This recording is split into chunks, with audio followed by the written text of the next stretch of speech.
Hello everyone and welcome back to another stream, another Genshin Impact stream. I apologize if I didn't start earlier. I wasn't feeling very well. Somehow, I don't know, a level of exhaustion that I didn't know suddenly hit me out of nowhere and I could barely stay awake.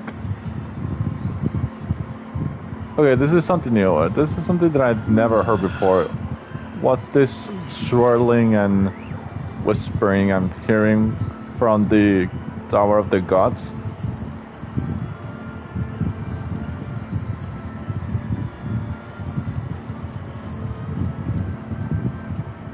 See, it's coming from the Tower of the Gods. I've never heard it before.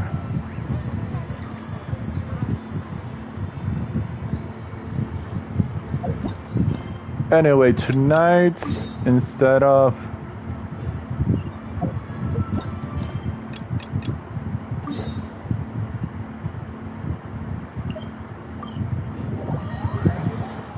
continuing with the lunar quest, we're going to start Fontinalia. First, this little thing here. What? Is Paimon seeing things? Is that a Dodoko?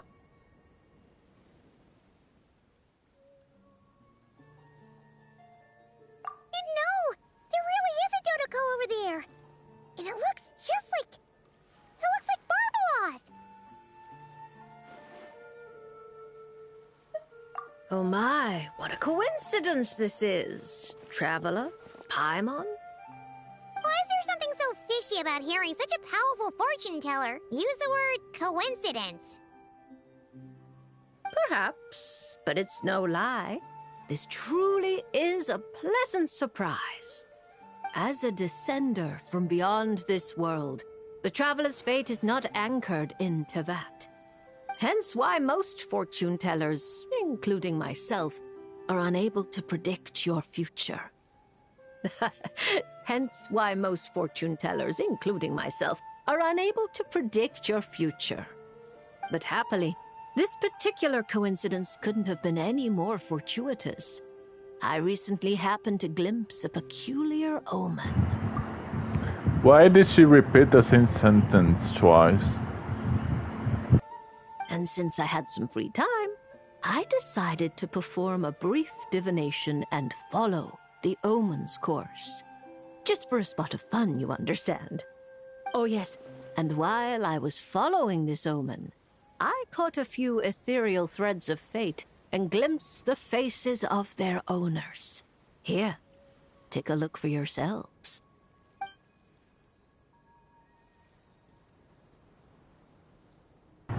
Yeah, the people of the banner, and I know all of them.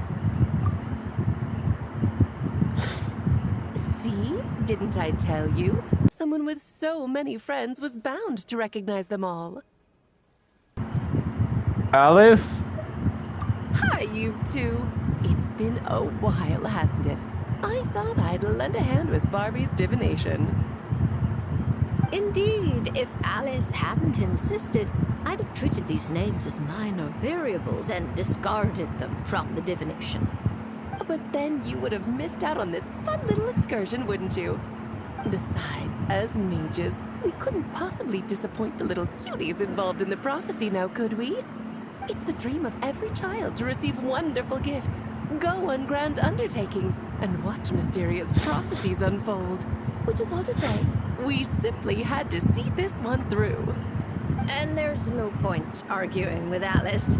Anyway, if I can gather these minor variables together, I should be able to adjust my divination. So here I am, seeking them out, and if possible, offering them a little fortune-telling. I don't have time to go around divining things like that, but I'm sure it won't be long. Is that why you've set up this stall? So you can sit and wait for them to arrive? Don't worry, I'm not just sitting around twiddling my thumbs. This Dodoko is simply a stand-in. I'm still working on my research. That's right. And I installed sensors on Barbie's Dodoko. As soon as the right person shows up, she'll receive an instant notification. And Dodoko will give a happy little wiggle to make sure our visitors are drawn on in. What are you doing back here? Take your arm off that. You'll knock my scryglass onto the floor. And hold that cup steady. I don't want you spilling hot chocolate on my manuscripts. All right, keep your hat on. Just 1 second. There you go, Barbie. This one's yours. I hardly put any sugar in it, I promise. When you say hardly any sugar, I can't help but feel like we're not speaking the same language. Back to business. After we followed up on Barbie's divination, I was hoping to gather everyone up. Everyone involved, that is. And throw a huge party. I've even decided how we can send out the invitations. Don't worry, I've already picked out the most beautiful birds available. Picture it. In the dead of night, a huge, pure white bird flies through your window with a mysterious letter in its beak. Then you open it, and a whole new world appears before your eyes. Unfortunately, as I told Alice, doing that would only serve to disrupt the path of fate. Besides, dealing with such small prophecies is a real pain, so it's off the cards. Fate is such a spoil sport. Nevertheless, we can still have a party. When the time is right, I'll invite everyone myself. And as I do hate waiting for parties, Traveler, Paimon, can I leave the job of bringing your friends here to this stall to you? Then we'd be the ones disrupting the path of fate, right? Seeing as the people in the prophecy already have ties to the Traveler, in theory, their fates are already intertwined. If the Traveler steps in to invite them and hurry things along, it shouldn't have too large an effect on the divination. Reliable as always. For the sake of the party, it's in your hands. I promise to save you the best seats, closest to the cake. Barbie, why are you tearing that paper apart? What are you doing? I'm using it to plug my ears. Between you and Nicole, if my head isn't hurting, then my ears are. Ugh, I miss Octavia.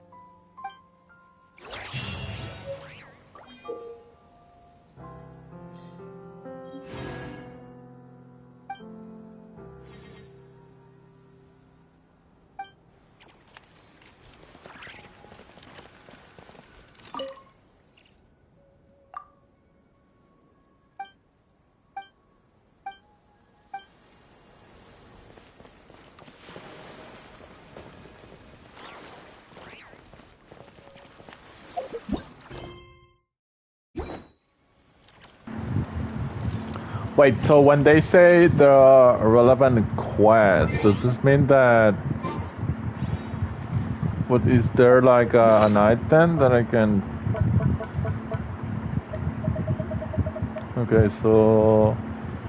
Yeah, which revelation case? The case Barbara once Scary has found its way into your possession. Within it sleeps all the oracles, both those already revealed and those yet to open their eyes. What are their words?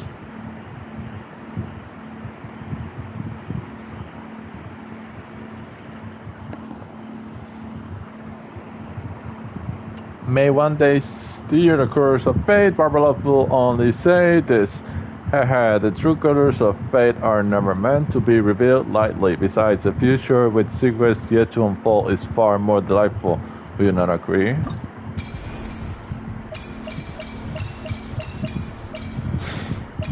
So it's a quest with each of the... Oh, okay, so this is the whole witch thingy where you get all the characters, their quests, and complete them. Ooh, can I access them all?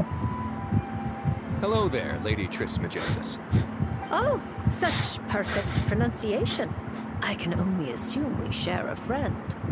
A certain Miss Columbina recommended your services. A very unpredictable lady, that Miss Columbina. I'm sure your encounter must have been full of surprises. It sure was. Unpredictable is the perfect word. Pleased to make your acquaintance. The name's Risley. Le Duc Soulot, in the flesh. It's a pleasure to meet you. I wouldn't have thought such a great mage as yourself would have heard of me. I'm honored. Or perhaps you saw my arrival in the stars, Lady Trismegistus. Since we're already acquainted, let's dispense with the formalities. You can call me Barbeloth. Then please, call me Risley. This isn't official business, so there's no need for titles. I'm just a regular citizen of Fontaine enjoying some time off the clock. I came across some freshly baked conch madeleines on my way here. I hear mages enjoy a good tea party. Please, take one. Oh my, this is a very popular dessert at our parties. I've been here for quite some time now, and read the fortunes of a fair few people, but this is the first time anyone's come bearing gifts. Thank you, Mr. Risley. I'll make sure to share it with Alice and the others. Is that my ears I feel tingling? Barbie, you simply have to save some for me! Don't let Nicole scarf the lot down before I get there. It's not like she hasn't done it before. Yes. I'll make sure she leaves some for you. Honestly, you could have timed this better. Here I am, hoping to maintain the Hexenzirkel's dignity in front of our new friend. It's quite all right. Where's the harm? Powerful people don't have to be serious all the time. Everyone's entitled to a little personality. Exactly. As a matter of fact, optimism and cheerfulness are core entry requirements of the Hexenzirkel. This is the first I've heard of it. It's a new rule I just came up with. The Hexenzirkel is supposed to bring joy to the world. It's only natural that we are cheerful and optimistic.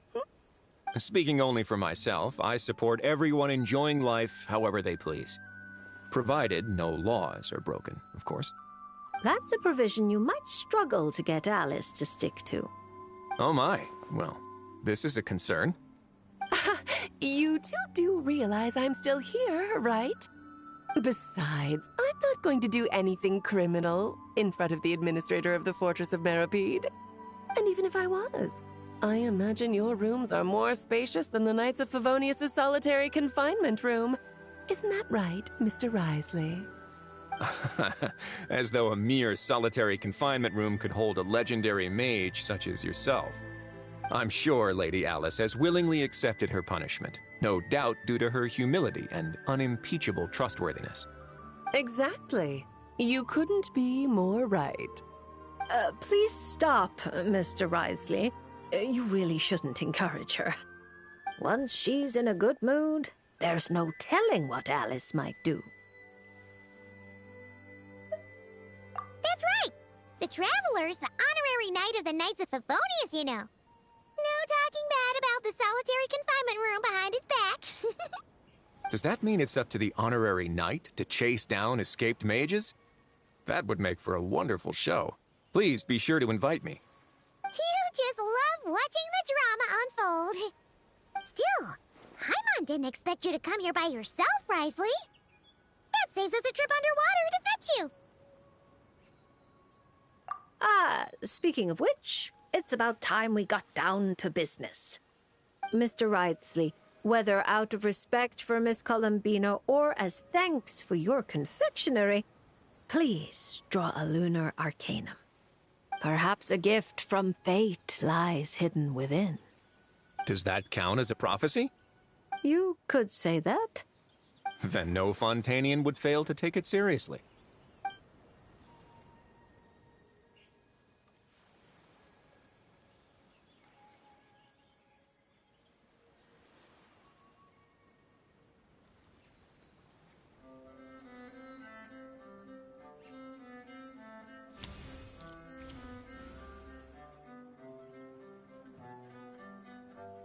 I'm not too familiar with these cards. This one appears to be... The Upright Emperor. You seem lost for words. Is this card bad? There's no need to worry. I can handle whatever you tell me. Quite the opposite. This card signifies eternal dominion and unshakable authority. If this represents your future, then you have already reached your destination. But your fate keeps rolling forward, forever changing, which can only mean... Perhaps it's not the person who changes, but their environment? At least for now, such a tendency does seem to exist. Then I guess I can be a bit more confident in my intuition from now on. I previously visited Nodcry on official business and gained quite a bit of insight. Since then, I can't help but keep an eye on the local news. Then one night, as I was gazing at an unusually bright moon, I found myself thinking that the world is changing. The world is constantly changing. But with the introduction of such huge variables, we must all be prepared to face the unknown. That said, judging by the card you picked, you shouldn't have much to worry about. No matter how your environment changes, you have the means to either adapt or resist. Such wonderful news. Looks like I didn't take that punch for nothing.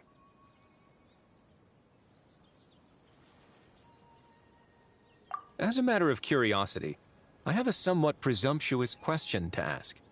I hope you don't mind. How sly. You're deliberately trying to pique our curiosity, Mr. Risley. Now we have no choice but to insist that you ask. Then permit me to be frank. I've always wondered, how exactly does a prophecy ensure its own fulfillment? Take me, for example. My reading says I'll remain stable. But what if, after hearing this prophecy, a sudden rebellious urge takes hold and I immediately do something impulsive? What would happen then? For example, what if... Sure, let's go with that. Are you really dragging that back up again? Oh. No, don't you even... What a happy coincidence. I just so happen to know a very skilled explosives expert. I can't recommend her highly enough. But then the honorary knight will surely act as her guardian, stepping in at the critical moment to stop anything bad from happening. And that is how the prophecy is fulfilled. She sounds like quite the destructive force. Huh? Are we talking about Klee? Risley probably doesn't know that Klee is Alice's daughter, right? Well, actually, I think you'll find her full title is Daughter of the Great Adventurer of the Realms, Dodo King, Defender of Old Mondstadt. We don't have time for all that. Fine. She's the most adorable child of Alice, the Dodo King, the veritable Spark Knight, Klee. Honestly, we really should go back to my original plan and throw a fabulous party for everyone, where I can introduce you all properly. That way, when Klee goes to Fontaine, she'll have plenty of new friends to drink tea with. That sounds like a wonderful plan. I'm looking forward to it already. After all, it's not like I can turn down a good pot of tea.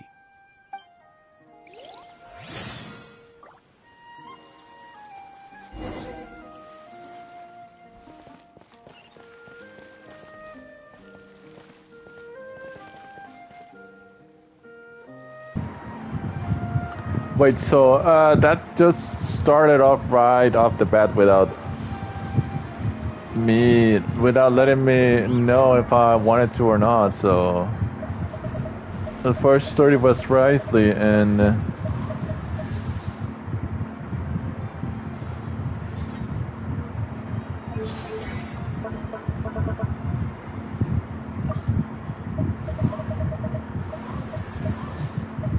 Sino Risley. Complete the Revelant Witch Revelation quest to unlocked.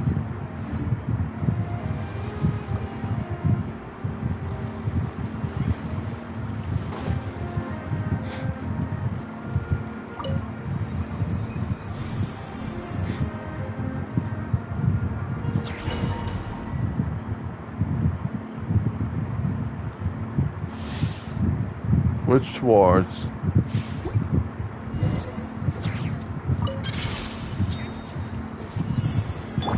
I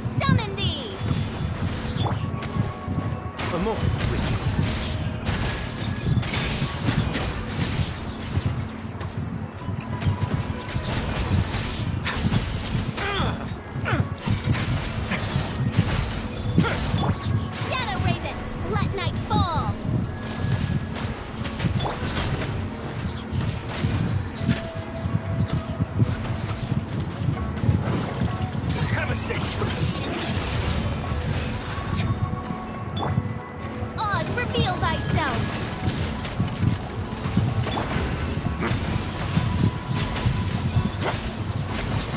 Ooh, I'm dealing so much damage.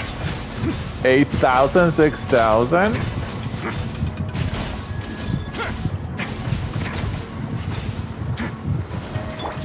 Midnight Phantasmagoria. It's gonna get a little chilly.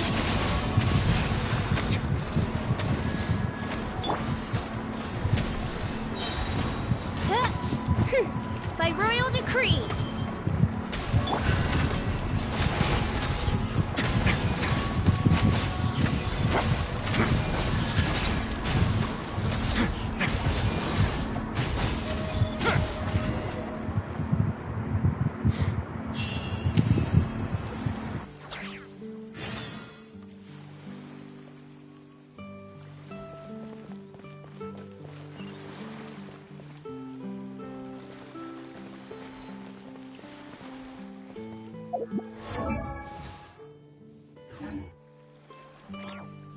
So that's how it works. They're all just appear there, you see a scene, then talking, then you have battle, and they move on.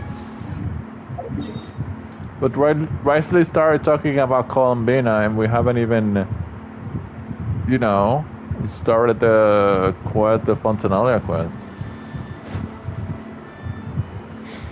You can't help me fix this annoying affliction either. Precisely. It's already too deeply intertwined with your fate. Imagine your destiny is a tree. This affliction is like a new shoot growing from its branches. It's been helping you absorb sunlight and dew this whole time. It, long ago, began to shape your fate. If you cut it off now, the wound left behind might fester, infecting the entire tree. Huh. You make it sound like it's a good thing. It's clearly getting in my way, keeping me from mixing the drinks I need. It's more like one of those vines that wrap around the trunks of giant trees, restricting their growth and slowly strangling them. Well, if that were the case, your fate would have rejected it, and we could have easily pruned it away. Unfortunately for you, it's not at all what you say it is. All right, enough talk. That should be enough to convince you I'm a legitimate fortune teller, yes? Now, just like I told you, come here and pick a card at random. And let me give you a little advice about your future. So I just pick one at random, Okay. How about this one? No, wait! This one! Don't overthink it. No matter how you choose, you can only ever draw the card that's destined for you. Ooh, this fortune teller's laugh is so creepy! She's just like an old witch from a fairy tale. But since she's so good at it, her advice could prove really helpful. I have to choose my card carefully.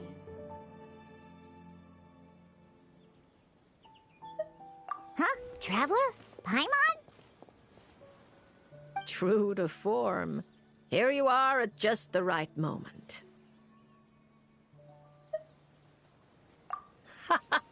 Well said. Compared to an intangible thing like fate, commissions have a far more intuitive effect on shaping our words and deeds. Now, seeing as you're here, perhaps you could have a word with this little one. She doesn't seem very trusting of an old witch like me. Well, it's not so easy to trust a weird-looking fortune teller who's set up stall in the middle of nowhere. Oh, the traveler seems to know this fortune teller pretty well. Great. I can finally have someone I trust. Traveler? Paimon? Come over here for a sec. I need to talk to you in private.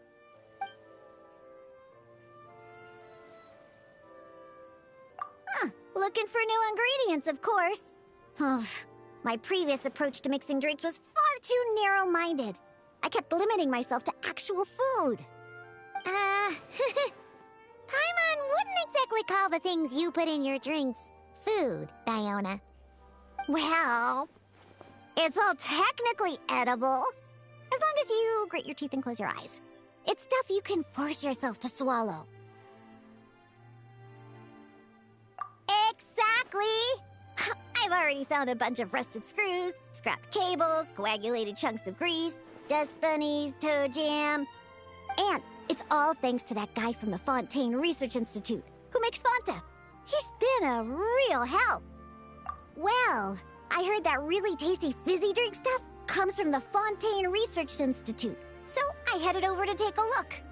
When I got there, Mr. Henri let me try a few bottles of the new Fanta flavors. Completely on the house. Mr. Henri doesn't smell of alcohol at all. Nope, he just smells like Fanta, sweet and tangy. When stiff, and you can tell he's a reliable sort of grown-up. And he was the one who suggested I come to this stall. He said my affliction is probably beyond the Research Institute's ability to analyze. But he heard that this weird fortune teller who showed up recently near the court of Fontaine, apparently everyone who's been here says she's crazy accurate. Maybe if you get your fortune told, you'll learn something about what's causing your affliction. If you grasp the principles behind it, perhaps you can find a cure. Well, hard to argue with that logic. Guess he didn't end up becoming a researcher at the Fontaine Research Institute for nothing. So I came here to see the fortune teller.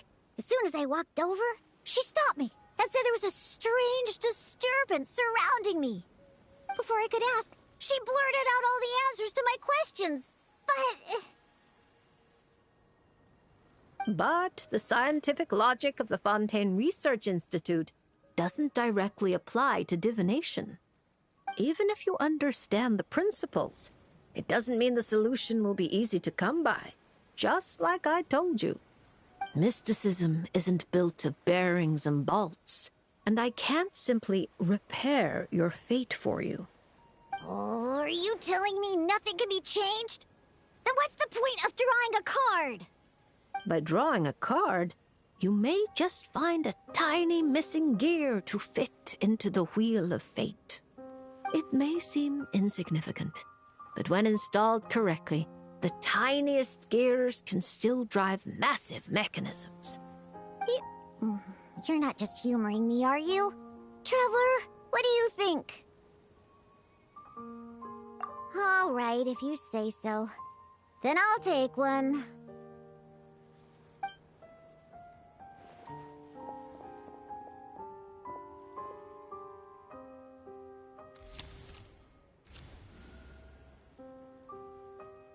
All right, here we go. Looks like it's... Oh my, how strange.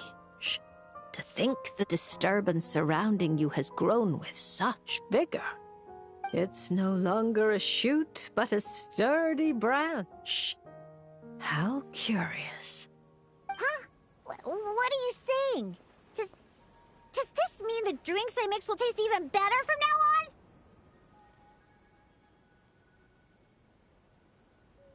If we judge solely by your affliction, that would indeed be the case. Furthermore, the card you drew is the reversed High Priestess, which means you've been too focused on the illusions before the veil, which is precisely why you've been unable to pass through it for so long. That doesn't sound like it has anything to do with mixing drinks. I thought this card would tell me what ingredients I need to use. The lunar arcana aren't known for creating recipes. At least, not yet.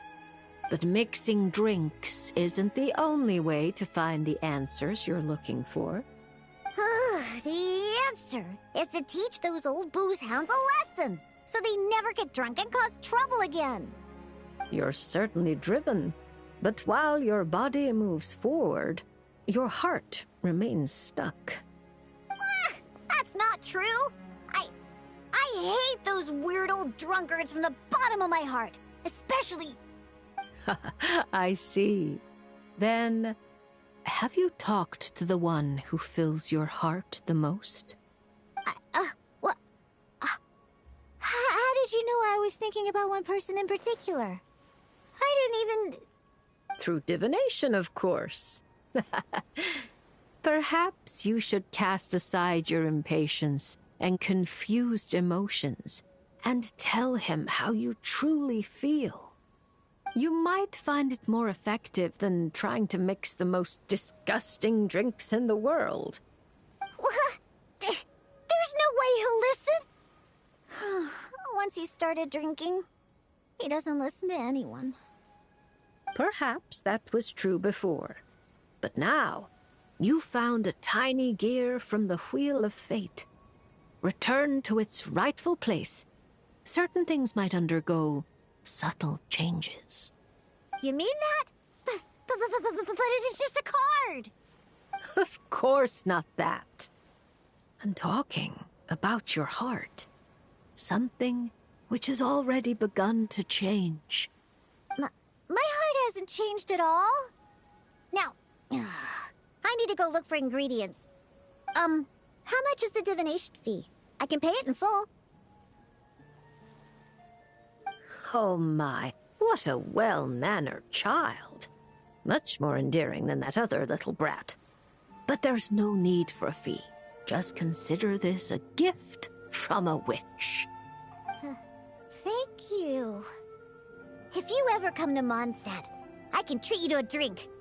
I guarantee it'll taste delicious. Mondstadt, you say? Yes, if I get the chance, that might not be such a terrible idea. And thank you for helping me out, Traveler in Paimon. No matter the trouble, Paimon and the Traveler will swoop in and save the day. But swooping in is thirsty work. So once we're done, we wouldn't say no to some of your tasty drinks, Diona. It's a deal. Next time you're in Mondstadt, I'll treat you to the best drinks you ever tasted. The kind with absolutely zippo alcohol. By the way, if you have any more questions about your card, look for someone named Mona. You probably already know who I'm talking about. Mona? Yeah, I know her. She always orders the cheapest drinks. Is she a powerful fortune teller too? Ha! She's nowhere near my level. Still, she should be up to the task of reading the lunar arcana. Otherwise, she might as well hang up her hat. Just tell her you've brought a prophecy on behalf of the mighty astromancer Barbaloth Trismegistus as a test. Don't worry.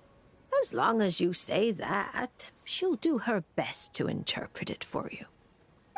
I think I got that. Astromancer Barbaloth Trismegistus. Yosa, that's a long name. Come to think of it, isn't Mona's name really long too? I think it was the what was it again?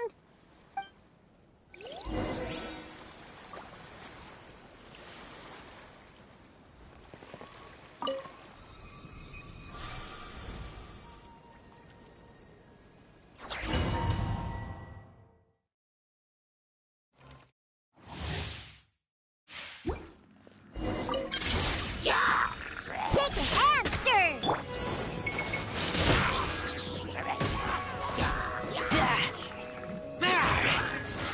Keep back! Diana special! Think you can bully me?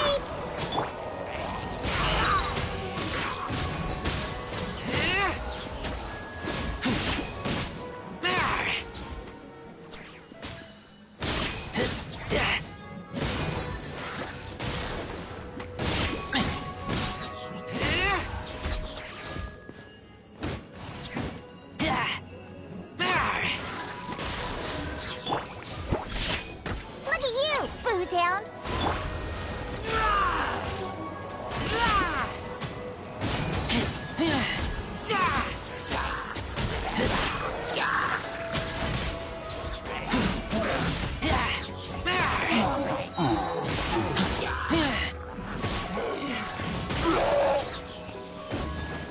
Diana special! Huh, I'm here.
Oh no, it's Sino's turn.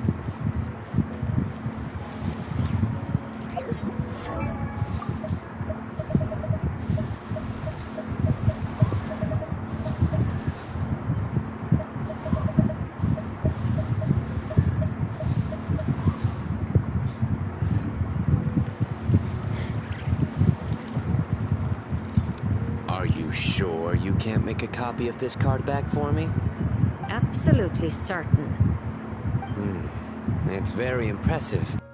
Maybe we could come to some sort of arrangement? Absolutely not. I see. Obtaining beautiful card backs and playing powerful cards both require a certain price. I think I understand.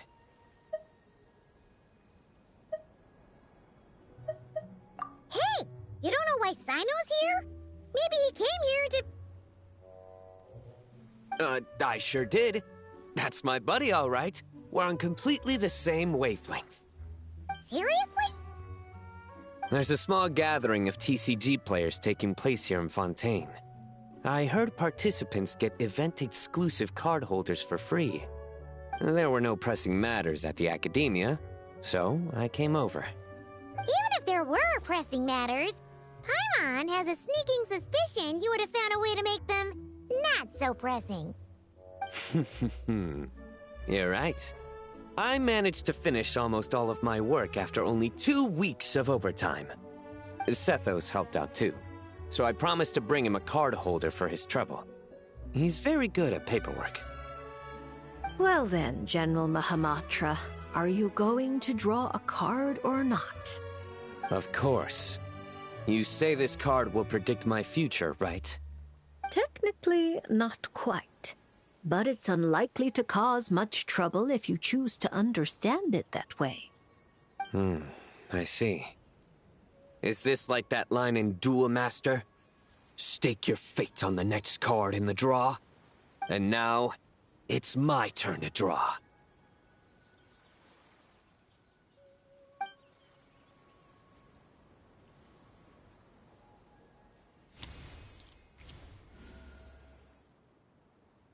Ah, Reversed Temperance.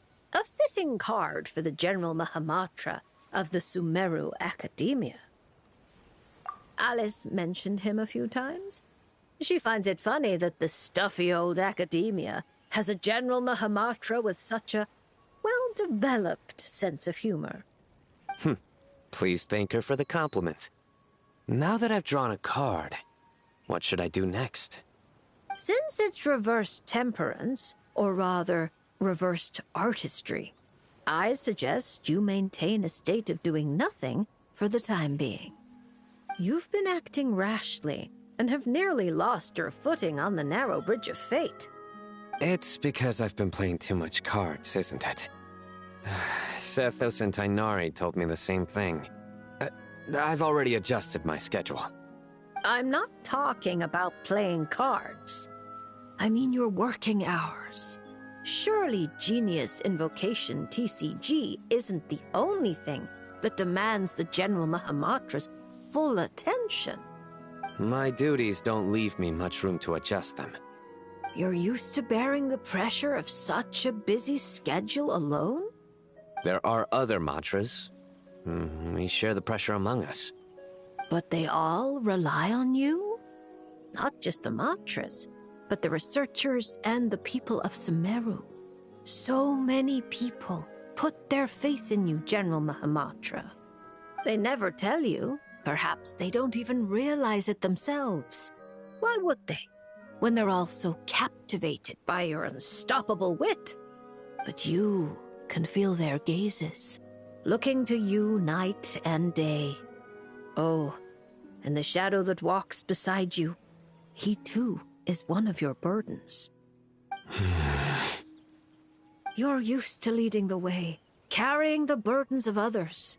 I think, perhaps, this is the reason for your imbalance. I have many friends. One of them just happens to be a genius who goes by the name of Invocation TCG. So it seems you have no intention of resting. There's no time to rest. Indeed. For someone such as yourself, if the inner battle is endless, then even death won't mark the end of duty. Take this lunar arcanum. Perhaps it will lead you to the reason that restores your balance. When it does, the battle within you should also reach a decisive end. Thank you, Traveler and Paimon. And my thanks to you as well. And don't worry, I promise I won't start acting too crazy. Huh? Why would you... Wait, was that...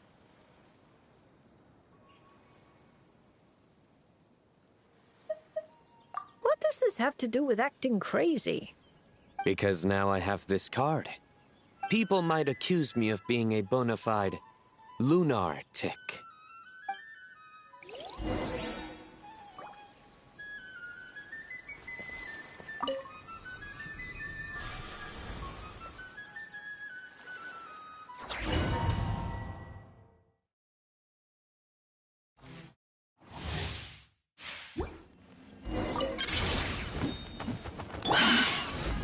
Don't be scared.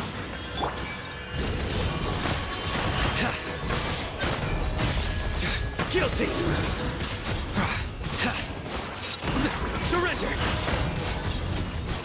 Your sins weigh upon your soul! You stand condemned!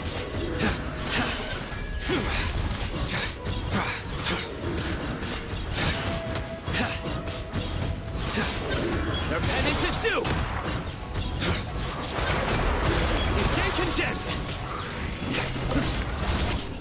My guiding stars. Stars, shine for me. Through me, justice is served! Your penance is due! Guilty!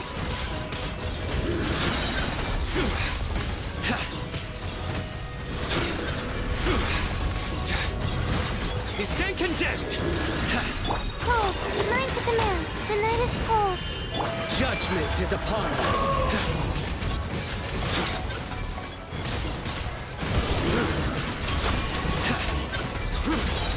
Your penance is due! This one was a quick battle. Sinosaur was quick on fights. Oh, now it's Beto. Who are missing? We can tell who's missing. Beto is the next one. Oh, Mizuki.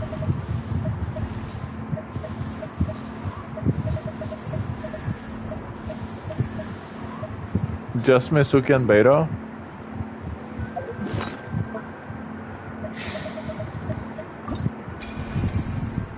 Oh no, we're also missing Chichi. You already have Risley, Zino, and Diona. Next is Beto. Oh, yeah, Miko, Mizuki, and Chichi.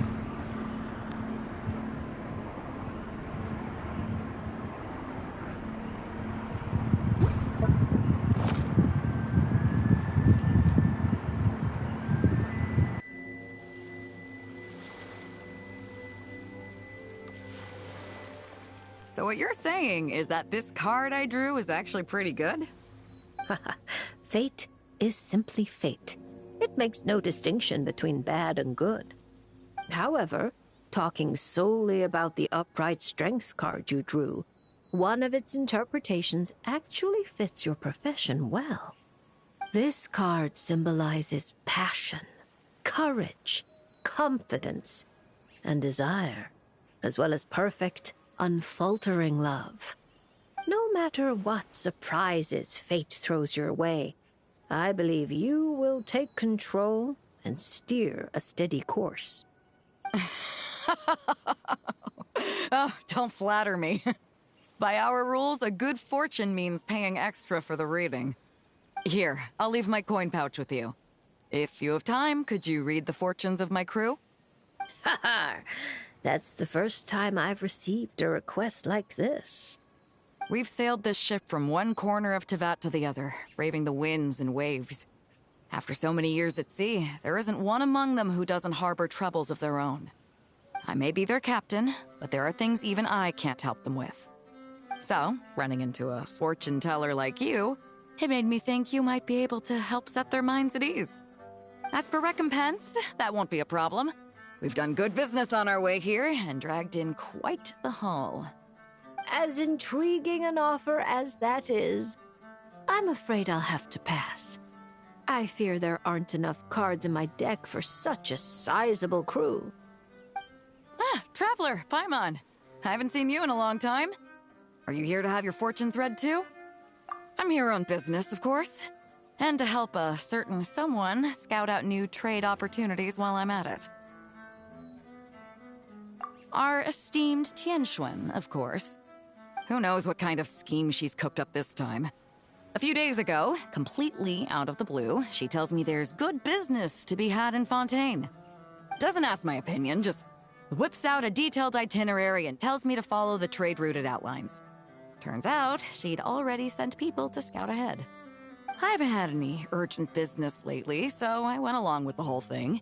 And what would you know, it's been plain sailing the whole way. What was supposed to be a 2-week job got wrapped up in just over 1. I figured since we're already here, we might as well stick around and have some fun.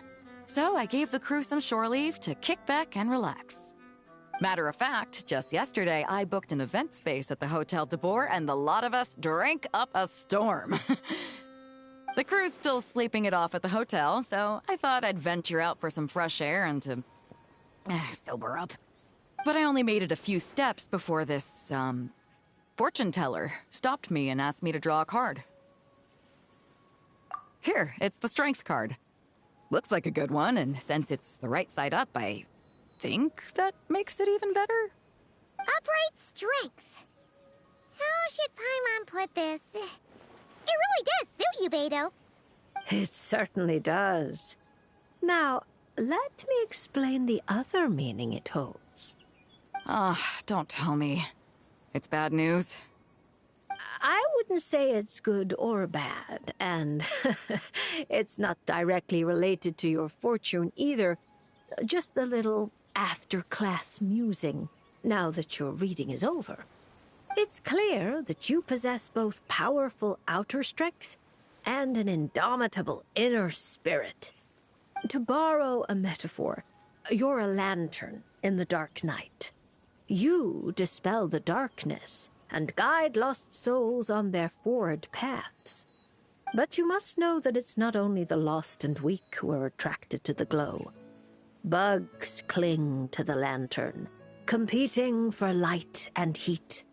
Believing that it can keep them warm, the light burns more intensely. Only by doing so will its radiance not dim. Now, it would be best if someone could drive these bugs away. Because if no one does, perhaps one day the flame will consume its remaining fuel, all for the sake of a few unworthy pests. If that's your concern, I don't think there's any need to worry. I have a friend who knows how to help people figure things out, and, well, she enjoys taking care of pests who hide out in the corners. A rare friend to have. Judging by your tone, you must really trust her. She doesn't sound like someone who would easily lose her way. Her? Oh, if she were the type to get lost, I doubt anyone in Liyue would know how to stay on course. Take this trip, for instance. She's the one who pointed the way.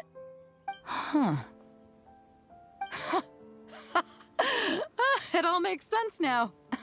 I was just thinking, if she really wanted to do business, there's no way she'd let me kick back and relax. So, basically, Ningguang just wanted to give you a holiday. But why make you take such a massive detour? Well, I'm sure she'd say something like, "Some detours are needed.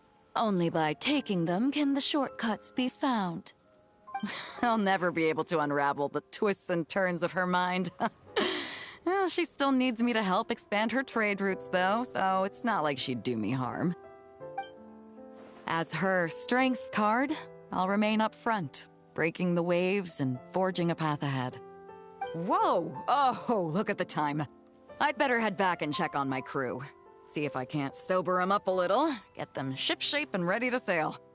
Traveler, Paimon, Lady Fortune Teller, I hope to see you around. This card is a rare treasure. Can I keep it? Oh, probably not, right? I'll just take one last look. A light that guides the lost, and those who come for more than its glow. Interesting. If I have the time, I should pay another visit to Liyue.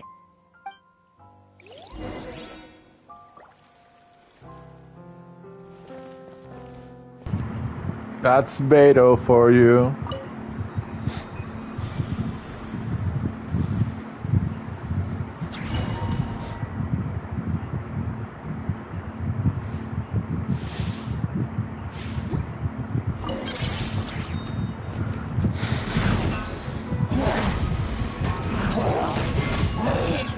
To ashes! Submit for judgment. A touch of frost.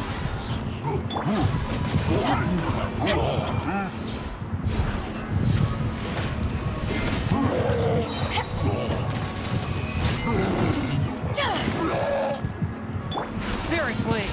Attack! Swift and merciful. Power that ended Haishan!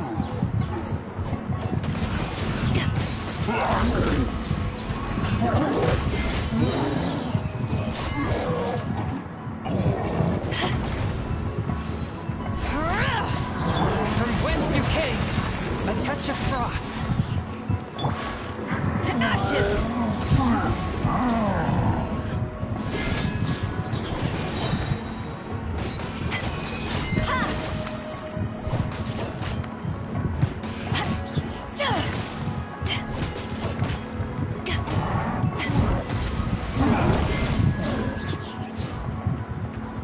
Submit for judgment.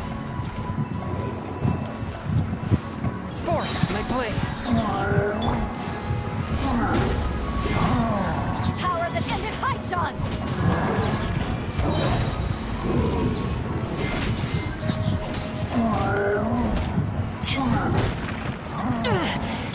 Spirit blade. Attack! One with my blade.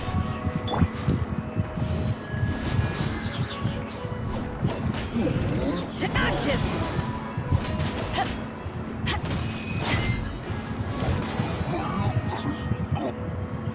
Beto is kinda slow attacking, but strong on damage. Who's next? Oh, Chi-Chi is next. Where's Chi-Chi?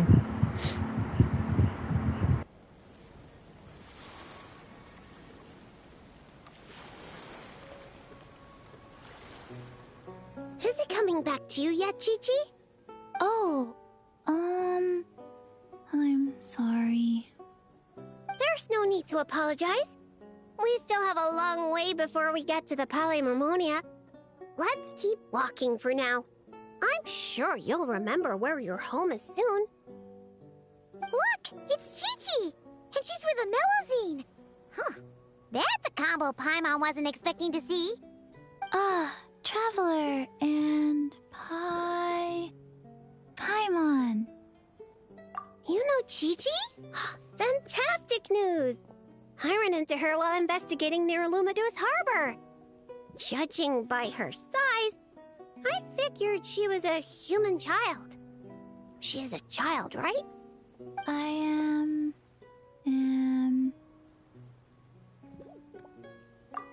Right! We go way back! We're the best of friends! Quick thinking. If Chi-Chi had said she was a zombie, you might have scared her half to death. Yes, best of friends. That's right. Wow, this is a happy coincidence for sure. To be honest, this is the first time I've ever found myself completely at a loss. I take it you know about her memory issues? She can hardly seem to remember anything besides her own name. Chi-Chi gets like that sometimes. Poor child. I was going to take her back to the Marie Chaussee Phantom and let her stay there for a while. But I hoped she might get some of her memories back on the road. Since you're such good friends, I take it you know where she lives? It would save such a lot of trouble if I could take her straight home. We know, but it's, a very long way from here. Very long way? I followed a Sealy all the way to Lumiduce Harbor. Huh? You remembered something? What happened before that? Before that, Dr. Baiju took me on his rounds that he something. I went to gather herbs and then... Oh! Baiju took you to Yilong Wharf, right? Detective Paimon thinks she knows what happened. Baiju took Chi-Chi to visit patients at Yilong Wharf. She got lost while gathering herbs, saw a Sealy, and followed it all the way to Lumiduce Harbor. Good thing Paimon and the Traveler read Robin versus Chesterton. Simple deductions like these are a piece of cake for Paimon now. Aha! Well, that checks out. I'll take Chi-Chi back to Yilong Wharf right away. Dr. Baiju is Chi-Chi's guardian, is he? He must be worried sick. Oh, you're right! Paimon almost forgot about that. Barbalos, are you there? Can you hear us?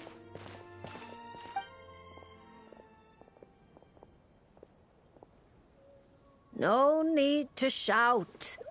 I've been here all along. I simply didn't want to interrupt your conversation. Listening is the default state of any good fortune teller. This Sealy's so-called guidance could also be considered the guidance of fate. Since you're here, Chi-Chi, why not let me read your fortune? Fortune? Oh dear, Barbie, allow me to interject. You're really not suited to talking to children, you know. You're scaring the poor girl. Let me take this one. Now listen closely. This is how you deliver a little surprise gift. Ahem. Little Chi-Chi, member of the Little Hexen Circle, I'm the mother of your ally Klee, Auntie Alice, the greatest witch in the world. Nice to meet you, Auntie Alice. Ah, what a sweet, polite little child. Come now, let Auntie's friend, another great witch, throw you a wonderful surprise fortune-telling party. Fortune-telling party? That's right. Look at the cards in front of you. Aren't they pretty? Do you like them? I like them. That's wonderful. Now, can you pick one for me? Is this one all right?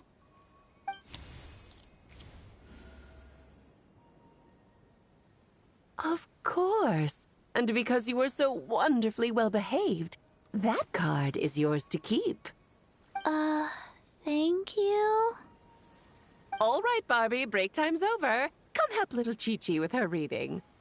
Oh, you don't need to shake me awake. I've been listening the whole time. Ah, upright hanged man. Very few people draw this card. That means you're very special, Chi-Chi. It symbolizes transcendence and waiting, and also detachment from the everyday world. There are shackles that bind you, but you yourself have no desire to break free from them. Shackles? Do you mean my orders? At least on the surface, you wouldn't be wrong to understand things in such a way. As for your future, all you need to do is wait. Of course, it's not like you lack for time, but... Oh my, how strange, how very strange. Hold up a second, you're saying too much at once. Give the poor child a moment to breathe. Let Chi-Chi savor her little gift first. You really do need to show a little more patience with children. What do you think, Chi-Chi? Do you like your surprise? This card is pretty. Thank you, Auntie Alice. Oh, good girl. You did such a good job remembering Auntie's name. Oh, Auntie would love to chat with you some more, but it's time for you to go home. If Auntie Barbie has more to say, then next time the Hexen Circle meets, she can make a prophecy for every little witch who attends. Wouldn't that be lovely? Could you not add to my workload without asking me first? Then it's settled. See you next time, Chi-Chi, and all of you witnesses. Bye-bye, Auntie Alice and Auntie Alice's best of friends. Phew! Is that all over now? Did those two voices just come from this doll? What kind of toy is this? It's so cute! Where can I... Ugh! No, that's not important right now. Chi-Chi, let's go find that Dr. Baiju of yours. It's time. Chi-Chi should go home. See you next time, Traveler and Paimon. Card. Gift. Pretty.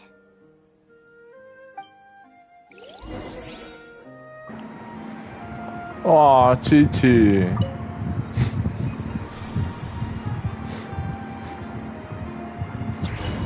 Now she's gonna be even more powerful because I hear because of the not just this witch, the Hexen witch, but also the new mechanic, the stellar damage. Nowhere to hide.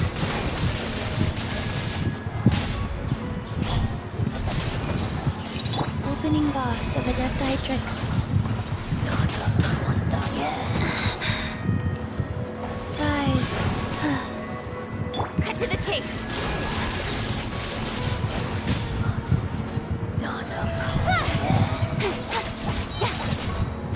It's been a while since I used catching.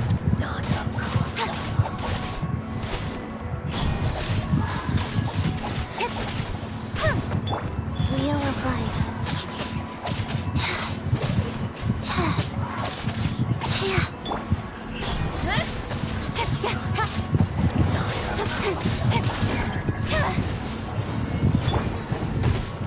Orders given.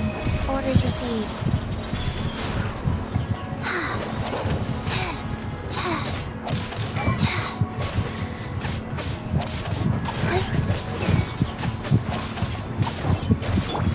Speed of light. Hey!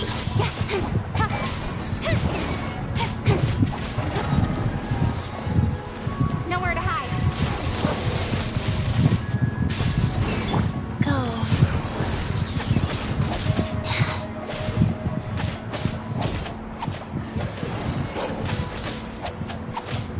Opening box of Adeptitrix.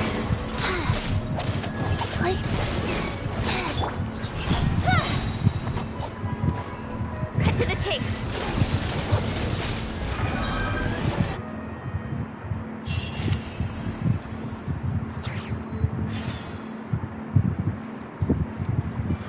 Mizuki! Now it's Mizuki's turn, and I suppose the Aimiko is the last one.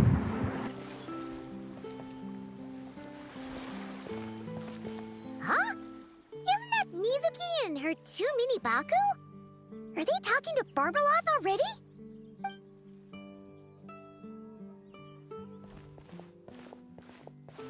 Traveler and Paimon? Lady Barbeloth was just talking about you. I was wondering if we might cross paths. It seems like fate has already arranged our meeting place.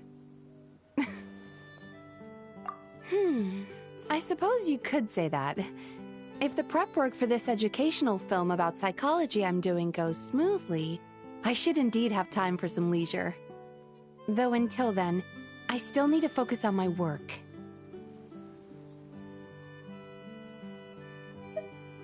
Whoa! Films can do that? That's amazing! It's a new idea I came up with. Back when I was promoting Isa Bathhouse, I took inspiration from Fontanian cinema and recorded a few variety show episodes. people seemed to love it. Not only did they watch every episode, they even remembered all the psychological concepts we showcased. So I thought, why not make a few films about mental disorders as a fun and educational way to explain basic psychological concepts?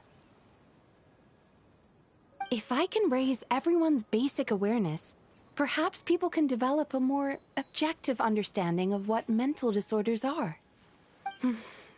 Perhaps I can stop people from blindly dismissing these conditions as made-up nonsense, or treating them like some terrifying boogeyman.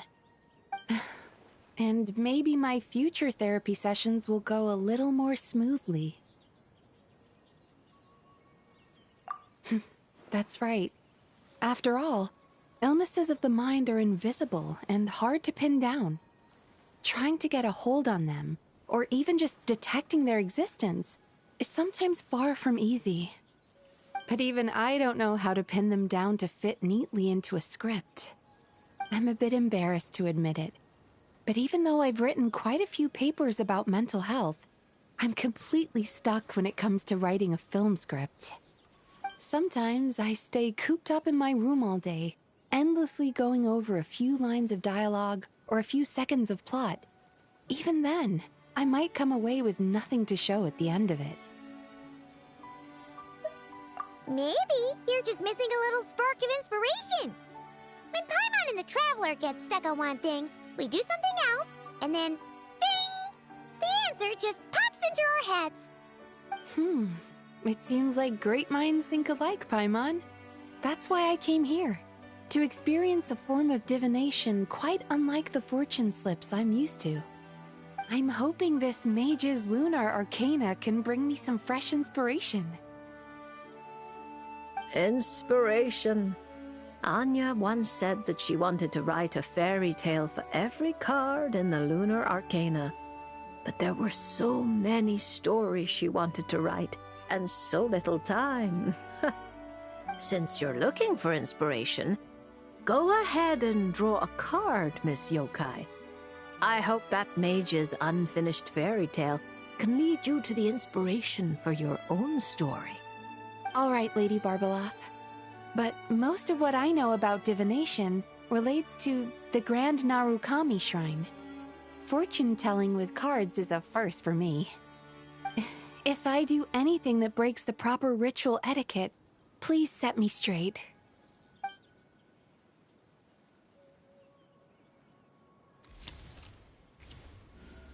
Oh my, the reversed moon.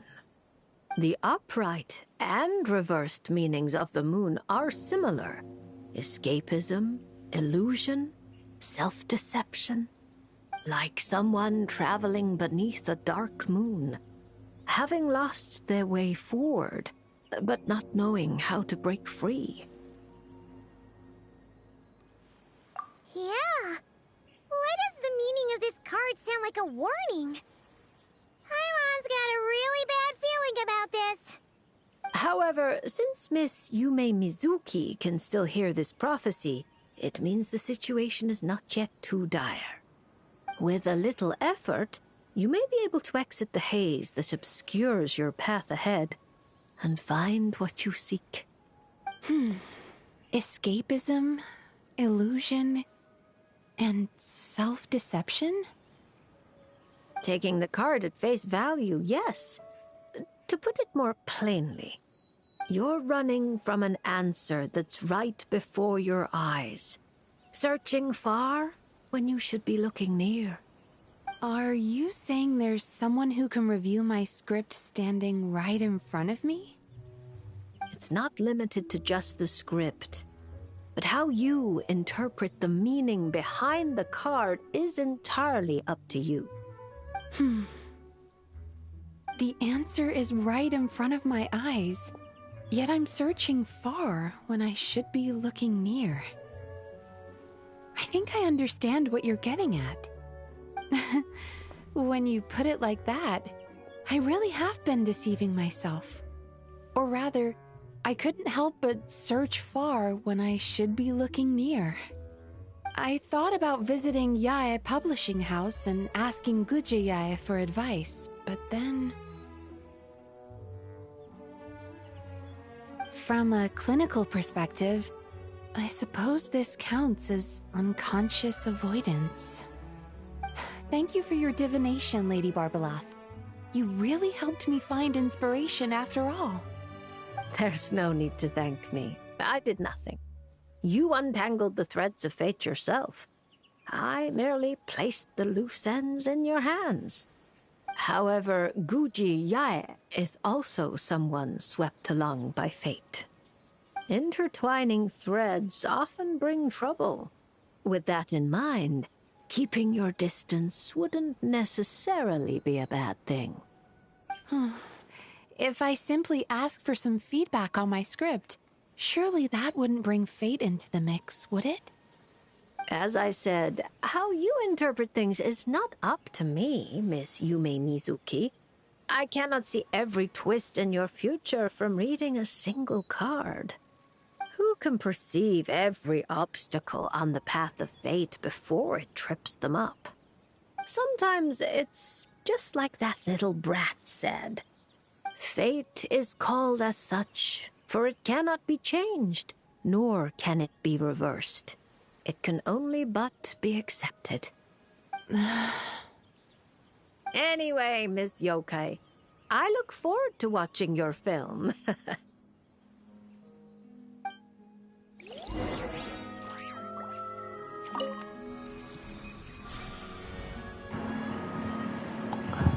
I got Mitsuki by a very rare chance a long time ago.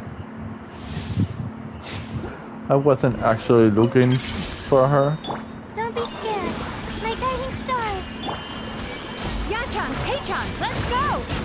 Turn that frown upside down.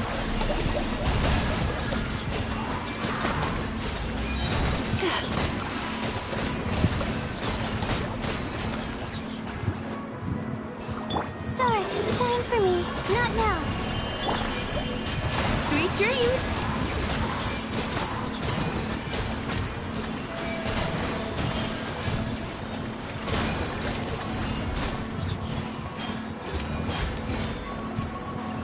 Cold.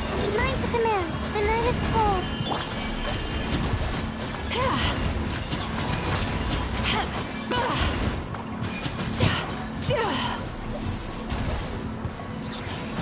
Cast your worries to the wind!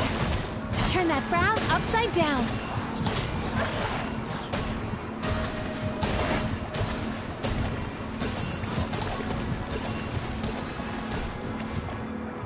My guiding stars. Stars, shine for me. Sweet dreams!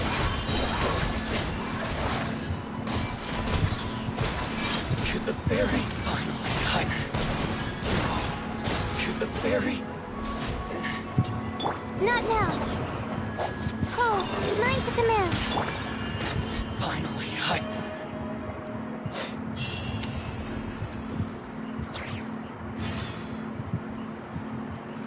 Lastly, Yae Miko is here.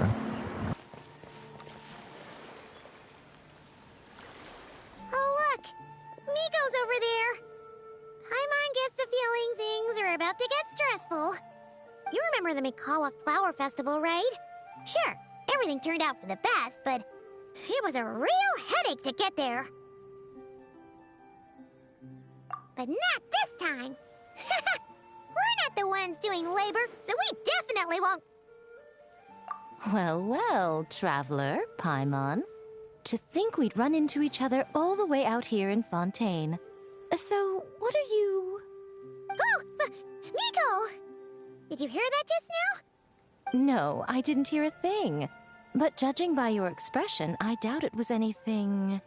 flattering? No, it's not like that. We're really happy to see you, Miko. What brings you to Fontaine, anyway? Why else would a poor, overworked editor-in-chief like me be here?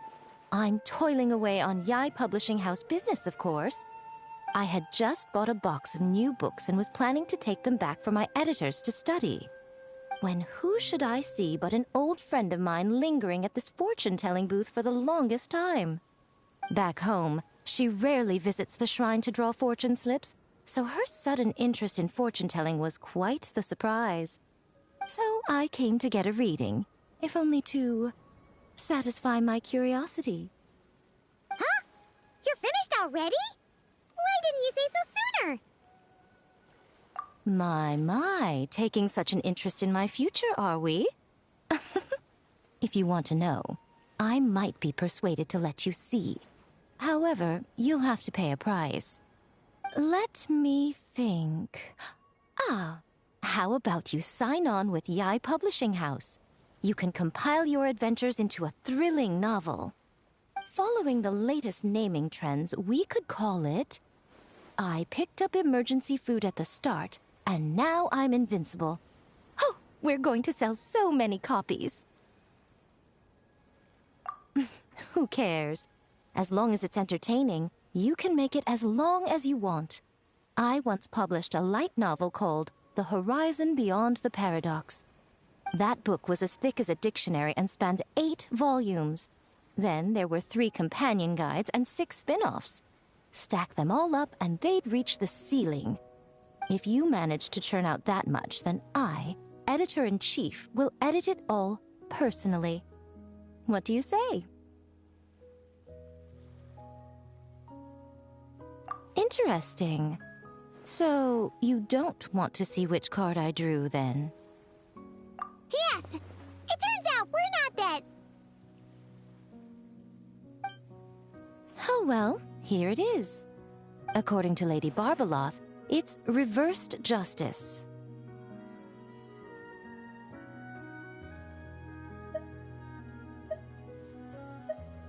You don't want to see? Very well. Since you have so little interest in divination, the next time you come for a fortune slip, don't expect me to help you draw. Come to think of it, you two have been visiting the shrine quite often lately to hang prayer plaques, haven't you? How about...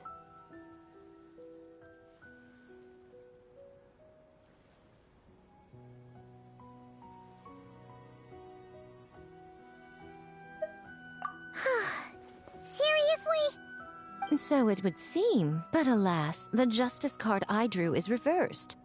Does that mean I'm some sort of outlaw, Lady Barbeloth? The card is named Justice, but it doesn't represent a just or unjust person. At least, not in a conventional sense. Perhaps it would be better to say, since it's currently reversed, it represents a dishonest person. Dishonest? Oh, there must be some mistake. I'm always honest when helping these two interpret their fortune slips. Isn't that right? All Paimon knows is that whenever Miko helps the traveler draw fortune slips, it's always great fortune. That's because of his good luck. Or at least, his good luck whenever he's by my side. Luck. Now there's a fine choice of words. Reverse justice does indeed symbolize a distorted sort of cause and effect, imbalance, dishonesty, and dissatisfaction. As a yokai, you above all should understand.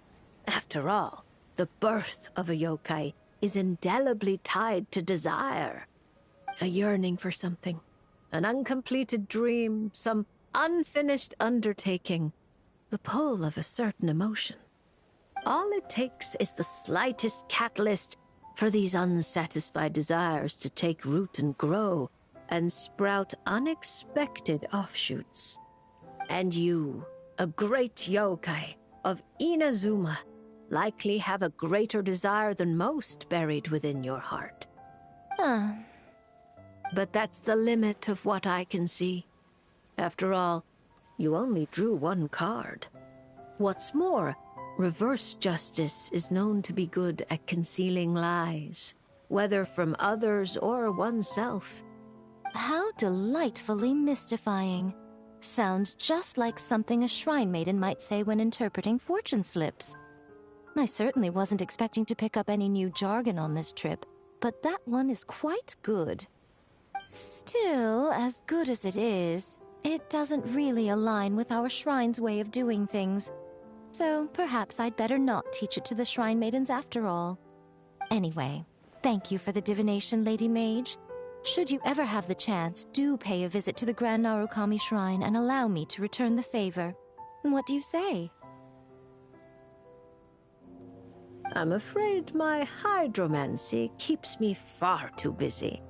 I simply can't spare the time to dip my toes into other forms of fortune-telling.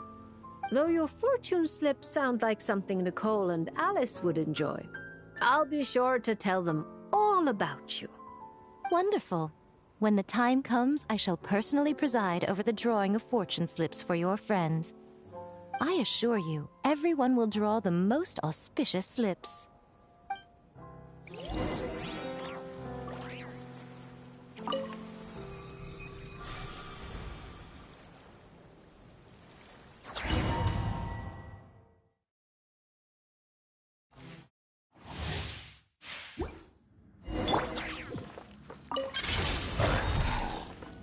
Take flight! Sakura swirl! Right here. Emerge. Nothing lasts forever.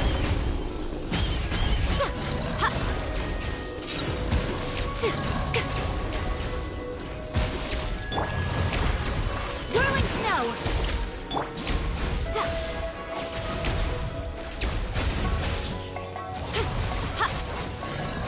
Right now. Right here.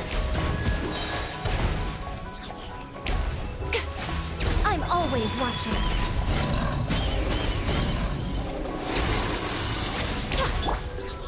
Take flight!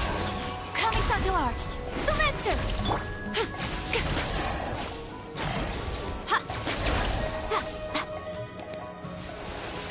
Right now.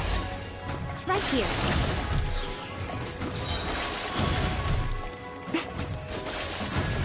Emerge. Right now. Right here.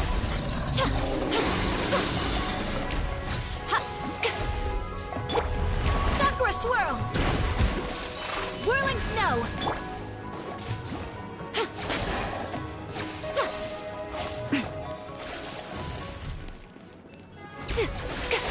Nothing lasts forever.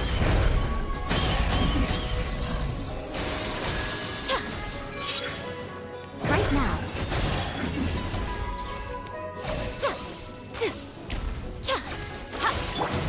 My apologies.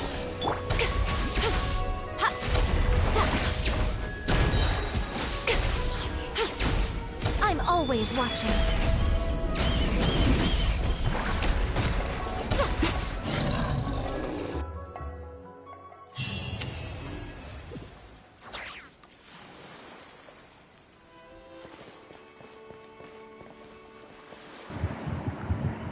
I think that's all. I think that's everyone.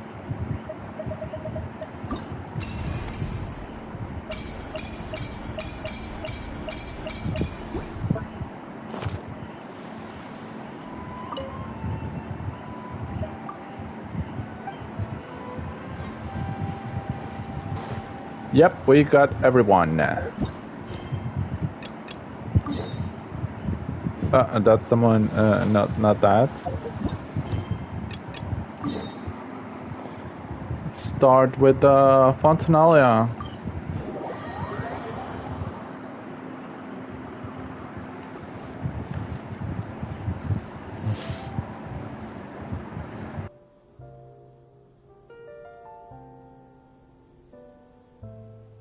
See? Told you they'd be here. Xavier! Oh, and Shiori and Farina too! Hydro Archon above! If it isn't my darling camera operator and clapper loader! A very happy Fontinalia festival to you as well! I'm guessing you came back to celebrate with us? Yep. And how about two? Even though the last festival had some unexpected hiccups, making the film was still super fun. Since you're all here together like this, you must be planning on entering the competition, right? Of course! A celebration of the entertainment industry. No one who's anyone would choose to sit this one out. It only happens once a year, after all.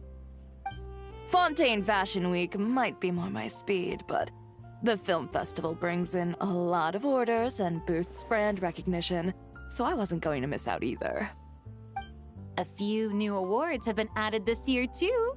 Best Director, Best Costume Design, oh, and Best Camera Operation. Ooh, sounds like we've got work to do. Come on, tell us! What's Musketeer Pictures film gonna be about? Oh, about that. What's wrong, Xavier? What's with that look? Oh, man. You weren't scammed by some shady investor again, were you? No. Even I'm not naive enough to fall for something like that again. Besides, thanks to the fine people here, Musketeer Pictures has more than enough funds to shoot without investors. And yet problems persist. Huh? What do you mean? Well, we were planning to replicate our past success and shoot a film based on a popular novel. But as we were holding auditions for the female lead earlier today, a striking young mademoiselle wandered in by accident. Her disposition was simply ethereal. The look in her eyes somewhat melancholic. Oh, I wish you could have been there. The awe I felt can scarcely be put to words. You had to be there, friend. No matter where she stood, it was as if her surroundings, even the air itself, turned into the perfect shot. Guess you found your lead actress, then? No, quite the opposite. My script is entirely unworthy of her. I fear it is. Nevertheless, I couldn't help but approach the mademoiselle to ask about her background and what brought her to Fontaine. What did she say? Sadly, she said her best friend was gone. After returning to her own homeland not too long ago, she decided to visit where her friend was from to remember them better. Oh, no wonder she looked sad. Yes, but that's when it struck me. Why not cast her as the lead in a film centered around her search for this old friend? Huh? You're gonna rewrite the whole script? But is there even enough time? Isn't the prep work super complicated? We might not finish. Think about the difficulties we faced with the two Musketeers. We had to start from scratch back then, too. I'd say we're ahead of the game this time. Guess so, but... Don't worry, Paimon. Shiori and I have evaluated the proposal, and we support Xavier's decision. I won't really need to start on the costumes until the cast is finalized, so it's not too much extra work for me. Oh, fair mademoiselles. How can I ever thank you? Finishing the script would be a start. You know, compared to a commercial popcorn flick, I do prefer the idea of shooting a more artistic film. One that leaves a profound and lingering impact in the hearts of the audience. I agree. True trendsetters are the people who dare to go against the grain. Wow! Leave it to Director Farina to have a vision. Honestly, though, the artistic passion of everyone at Musketeer Pictures is inspiring. Anyway, now that we've heard so much about this lead actress, Paimon's gotta know who it is!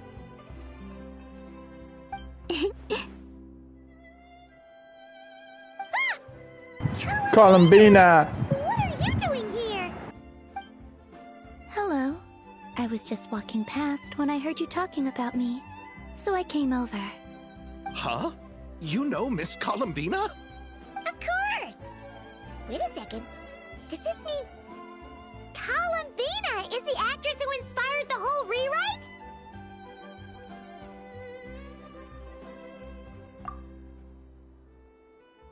Yeah. Wait, so did you make the trip by yourself, Columbina? Yes. I met mentioned how I wanted to visit other nations once things settled down in Notcry, remember? So I went to the curatorium to ask Never for advice. She told me about the film festival in Fontaine and said it might be fun to visit. I spoke to Lauma before I left too, and she thought it was a great idea to get out for a bit. It's just, I received quite different travel advice from the two of them. Oh? How so? Well, Lauma told me to go out and experience new things and make new friends. What a wonderful suggestion. That's how a trip should be. What about Nefer? She said, don't trust anyone and don't talk to strangers. Yep, that sounds like her. I can understand that too.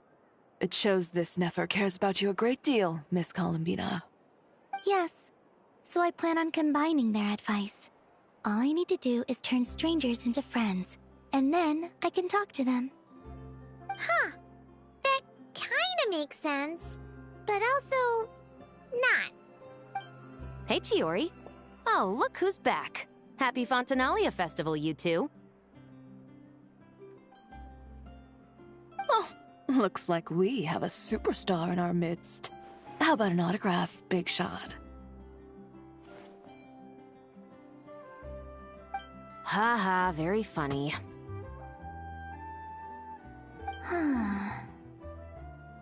All settled then? Yep, the Duke gave his blessing, and I cleared it with the Udex. During the festival, inmates with good behavior will get a chance to spend some time on the outside. Under the stringent supervision of the Special Patrol, of course. Risley! It's been a while! Happy Fontinalia Festival! Does that mean Veronique and her brother will be at the festival? During a specific window of time, sure. Doesn't hurt to give the inmates something to look forward to. A little sun'll do them some good, I think. This is a friend from your travels, I'm guessing. Thought I heard something along those lines? Right! We should make some introductions, huh? Chevros, Risley, this is Columbina, a friend we met in Notcry. Welcome to Fontaine, Miss Columbina. I bet the weather's been quite an adjustment. Yeah.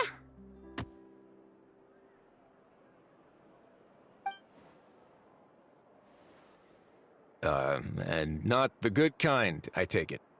No, I quite like it. It's a lot warmer than Notcry. Then what was the punch for? Oh, should I not have done that? The flowers that bloom here are so vibrant, and the people are so kind. I just wanted to become friends as fast as possible. Ah, so that was meant as a gesture of friendship. Is that right, Miss Columbina? Mm-hmm. Isn't that what friends do? Right. Might have been a bit premature in this instance, though. Your friend here is quite the character.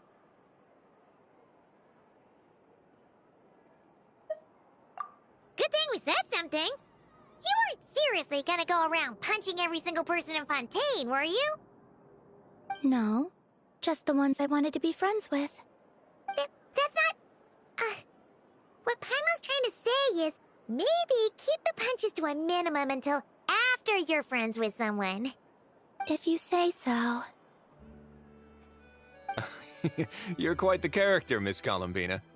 So, are we friends? Of course. Any friend of the Traveler is a friend of mine. Yeah. Oof.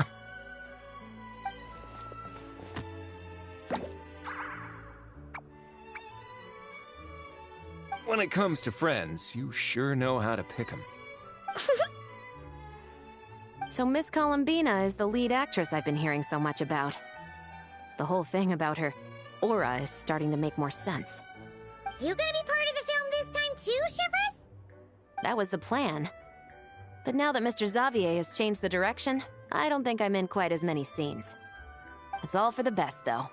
A different crew asked me to help consult on some of their musket work. Oh, sounds like our trusty musketeer is as popular as ever. I'm just going where I'm needed. I'm more than willing to help with whatever this production needs as well. Well, speaking of, would you happen to know if there are scenic locations around the court of Fontaine that other crews haven't booked? The festival's pretty popular this year, so there's not a lot left. You might just have to talk it over with the other productions and see if they'll let you squeeze in here and there. I see. Having trouble finding a filming location? Yes, we made a last-minute decision to go down a different route, so the indoor locations we reserved are no longer a good fit. And it looks like all of the best outdoor spots have been taken. You know, I might know a place. Good views, good atmosphere, and no production team has snatched it up. That sounds perfect! Where is it? You want me to reveal it just like that? Come on, let it be a surprise. As much as that sounds riveting, I think we should divide and conquer. You go do that, and Director Farina and I will take Miss Columbina around the city to discuss lighting and styling. Is that all right with you, Miss Columbina? Traveler? Yeah!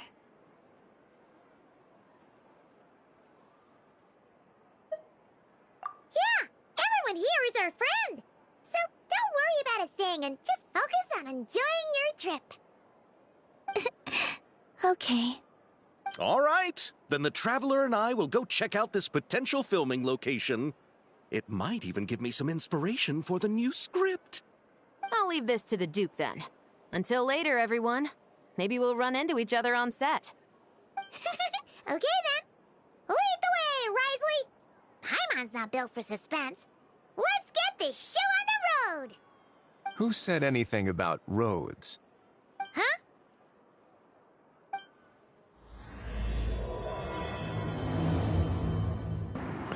Should we meet again? The Fontinalia Festival. And Columbina's here. She wants to be friends with everyone. Especially Risley. Why she wants to be friends with Risley so much? I can understand. Risley's such a powerful, manly person. Is this a new toy? What's this? This is new. This wasn't here before. What is it? What are you?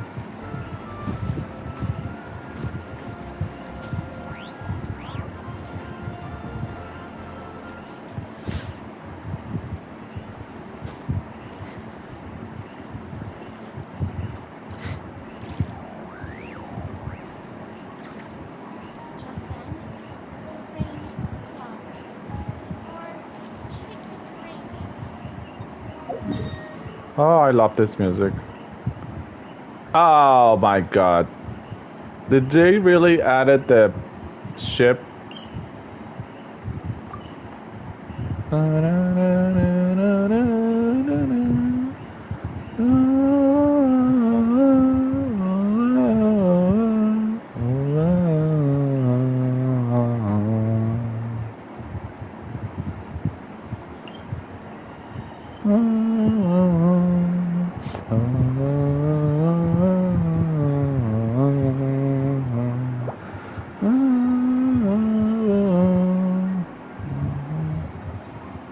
The Sinner's Final.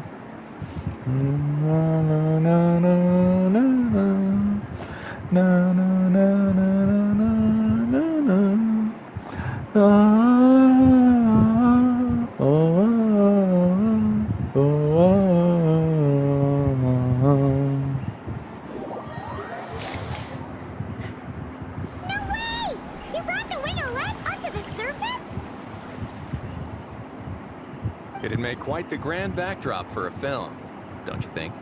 Paimon's more focused on the fact that this thing is supposed to be underwater, inside the fortress of Meripede. True. And keeping up with the maintenance on a vessel this big is a lot of work. It takes a crazy amount of manpower just to keep it up and running. Oh, Paimon kind of thought it just sat there until you needed it. I wish it were that simple. The truth is the maintenance costs on this thing are substantial. so we decided to rent it out during the festival to earn some extra mora. Besides, the inmates are the ones who keep it in good shape. Seeing the fruits of their labor put to use is a good form of social rehabilitation for them. Huh! You've really thought this through. What you think, Xavier? Is this a good place to shoot? Ah, I've got it! Good messieurs and mademoiselles, I've got it! Gonna take that as a yes. The beginning is the hardest part, and the opening of this film has been eluding me, but now I know just how it should start. Glad to hear it. Thanks for bringing us here, Risley. Don't thank me just yet. This isn't quite a done deal. Huh? Not a done deal as in someone already rented it out? You said no other production teams had snatched it up! This person isn't affiliated with a production team. The rental fee was high enough to scare off plenty of other film crews, but she didn't blink. Made quite the generous offer, and didn't even attempt to haggle. Do you know what she plans to use it for? I'd like to at least have a rough idea before going in to negotiate. I didn't ask for the details, but I did see what looked like a fishing permit and a business license on her desk. My guess is she's planning on using it for some kind of restaurant or aquarium. A floating restaurant is sure to attract people, but an aquarium sounds cool too. The views from the ship make it a great spot for a date. The winglet might not be under my command right now, but it's always nice to see her admired. A film is sure to drum up some good publicity as well. I do hope we can work something out with the current captain. Well, guess we should head over and talk things out then. Best of luck.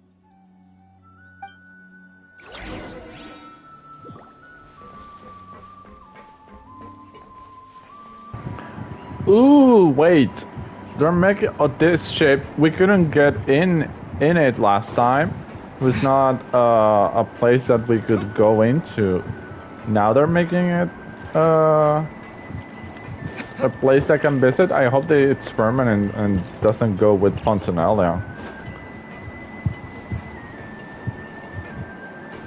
It's all metal. It sounds clingy when you walk on it. Doesn't seem that there are any treasures or anything to look for.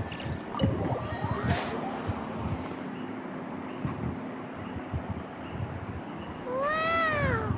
The winglet seems even bigger up close. The rooms are so spacious. Wonder who rented it out. Hello? Anyone there? Perhaps the captain had business to attend to elsewhere.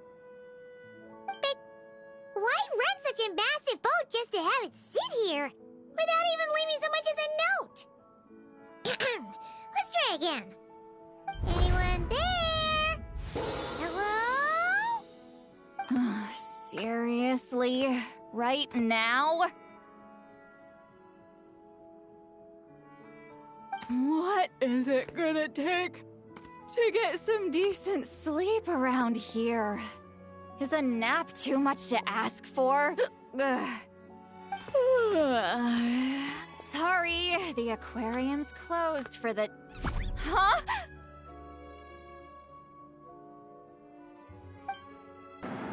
Granny Situali. Natlanis. Traveler! Paimon! Hold on. A Natlanis in Fontaine.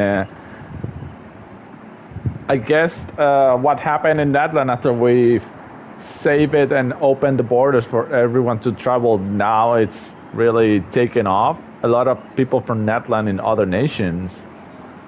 Situale in Fontaine. This is just great. How am I gonna go out dressed like this? What happened to my regular clothes?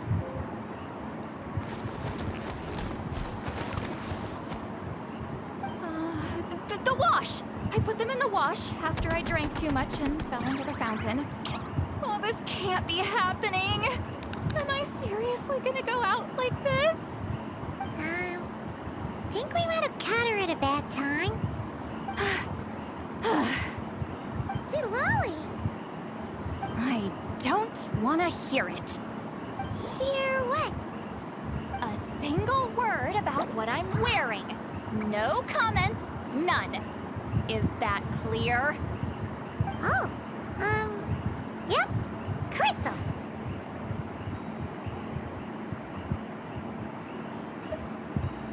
Huh? You think so? No, wait, I told you not to say anything! What was... Oh, his thoughts. I heard his thoughts. How could I forget about that? Oh, this is so embarrassing. I seemed a little too pleased to get that compliment, didn't I? Wait, the mind reading went both ways. Does that mean the Traveler's hearing all this too? You clearly did! What did we do? Timer's not following. Nothing. It's nothing. Let's just move on. Did you need something? You're not here alone, I see.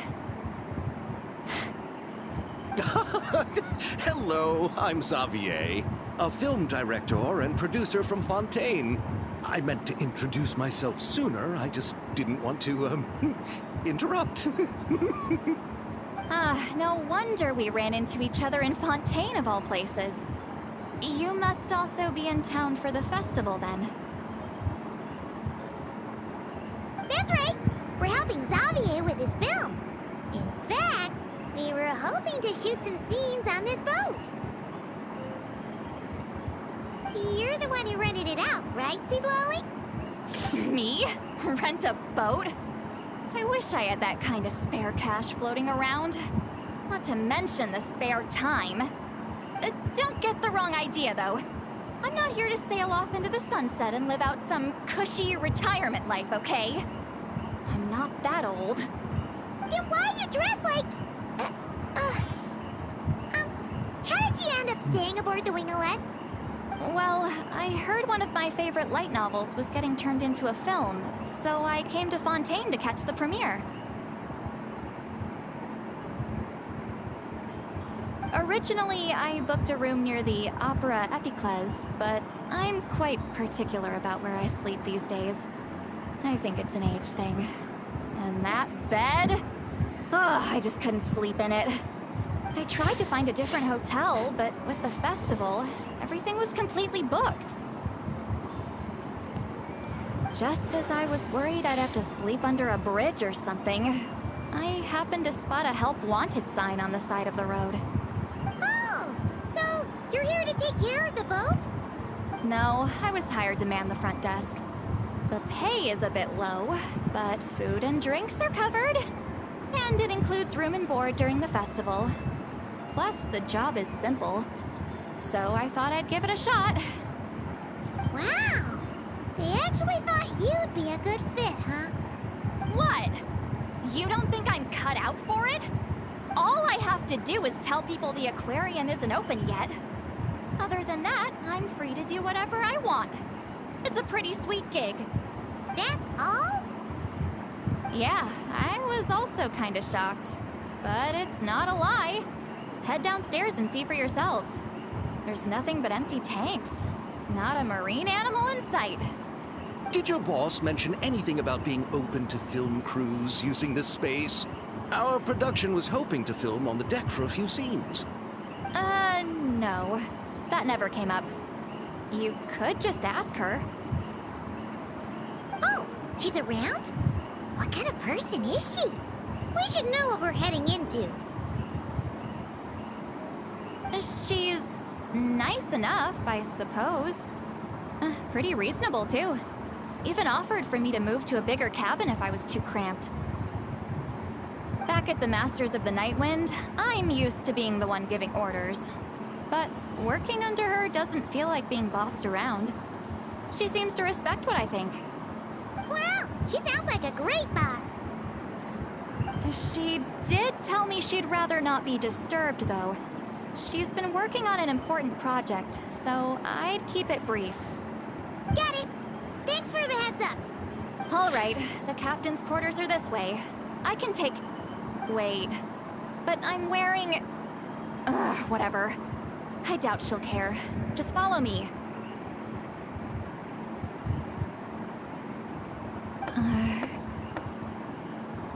Miss Guillotin?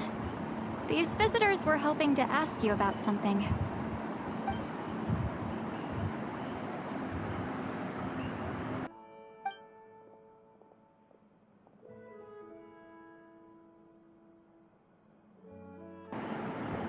Sandrone. I said to limit the interruptions.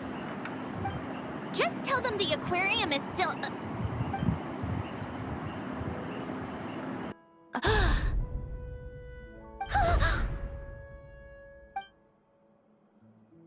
Sandrone? You're here! Huh? You know each other? Are you okay, Sandrone? Do you still remember us? Everyone was so upset after what happened. We all missed you so much.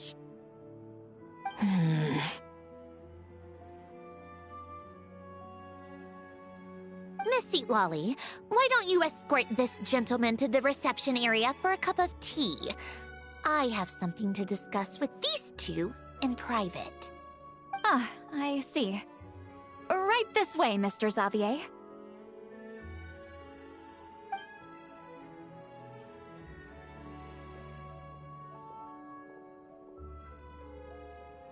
Sandrone? I really can't go anywhere without running into you two, can I? Are you okay? During the battle, your core... It was... Destroyed by that bastard Dottore. That's right. But as you can see, I'm fine now. No major issues. Or at least, there shouldn't be. Oh, what a relief! Why didn't you tell us sooner? Or come back to see your friends? Now that I have the chance, I just want to say... Thank you for saving me. Huh? Don't get the wrong idea. I only saved you so we could complete that formula and defeat Dottore once and for all. Even if he did crawl back from the grave to make us all miserable again. That doesn't matter. You're still a hero. All right. But it wasn't just me. All I did was lend my brilliant mind to the cause and take care of one part of the plan. Although, I'm not denying it would have fallen apart without me. You got that right. You're amazing. But how did you go from from a lifeless pile of scrap to looking like this? Well, my mom was trying to put it a bit more gently, but yeah. Where do I even start?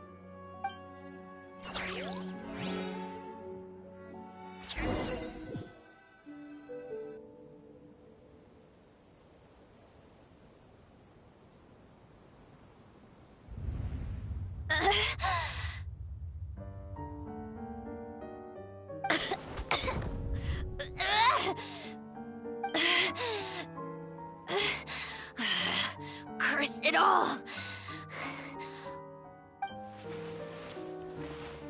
Where am I? Did we do it? How much time has passed? I'm not in one of that lunatic's experimental labs, am I? Wait, Fontanian decor. Books from the Research Institute. Phew. One thing at a time. Initiate self-diagnostics. Assess the extent of the damage. Cut power to compromised, non-essential components. Then reconstruct available action modules. Severe damage to the core. Dottore, you bastard. Polonia?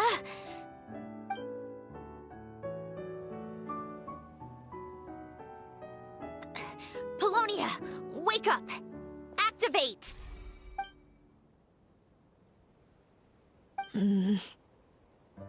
You're in even worse shape than me. Internal gears and energy circuits are barely intact. Extreme damage to the core, just like me. Rebooting is off the table. Even if I could repair the damage, I don't know if... You used up all your critical energy in those final moments, didn't you? To protect the core of that guy in the hat, and the numerological array. Wait, the array. Yes! The prototype is still here. But can I even run it in this state? Whatever. I have to try. I just need to confirm one thing. Activate the numerological array. Connect the computing core to my body. Just like I thought. It needs too much computing power.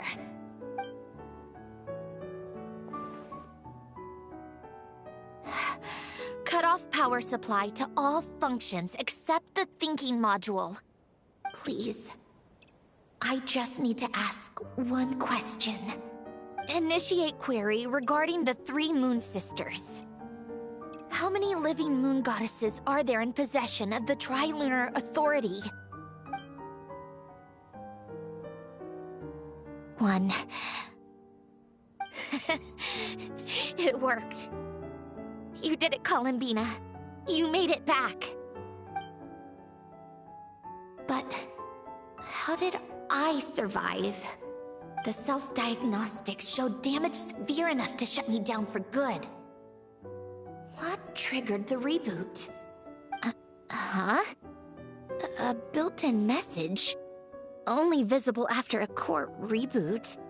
The final gift. Alen!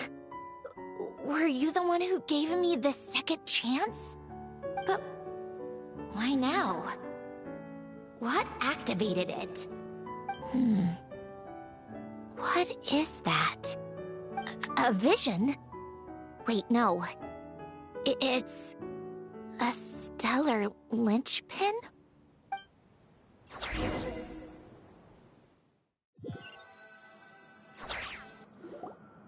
A stellar linchpin? What's that? You can think of it as a rare kind of vision. As for what causes one to manifest, well...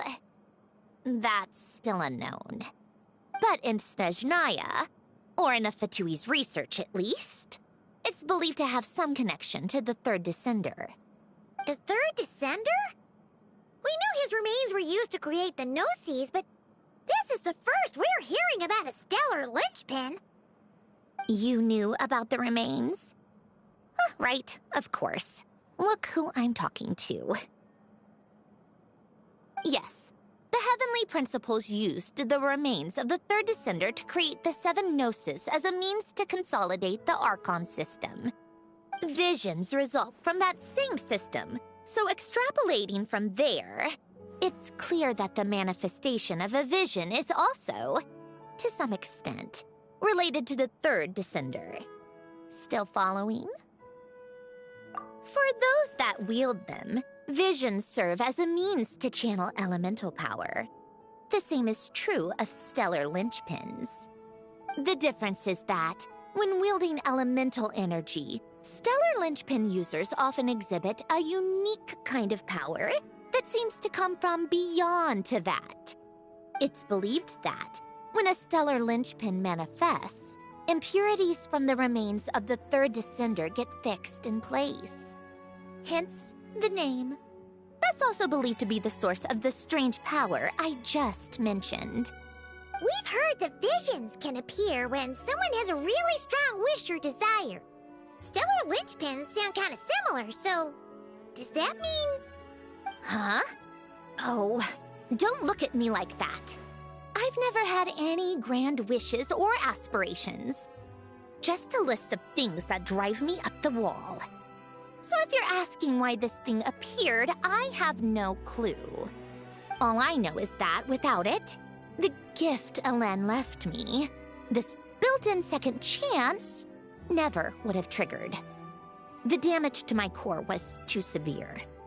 But thanks to the stellar linchpin's manifestation, it did trigger. And after my core rebooted, I was able to repair the damage to my body.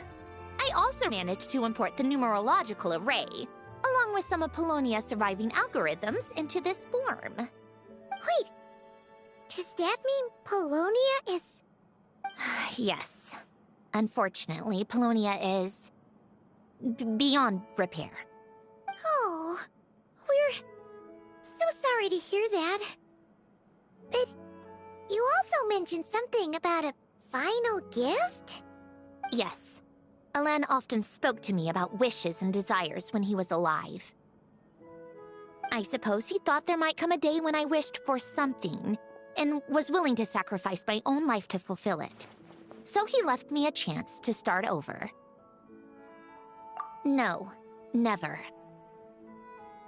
Elen once said I was his proudest masterpiece.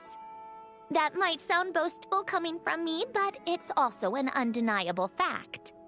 After Elen died, I started studying how Polonia and I worked. Polonia is essentially a computational machine, so it wasn't difficult to figure out the mechanical principles there.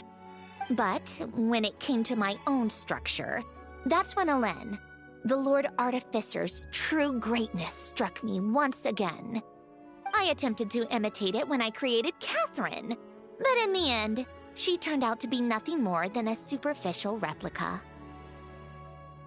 What? But his creation skill, Catherine, is super impressive. We were shocked when we first found out she was a puppet. No, she's nothing compared to what Elen was able to create.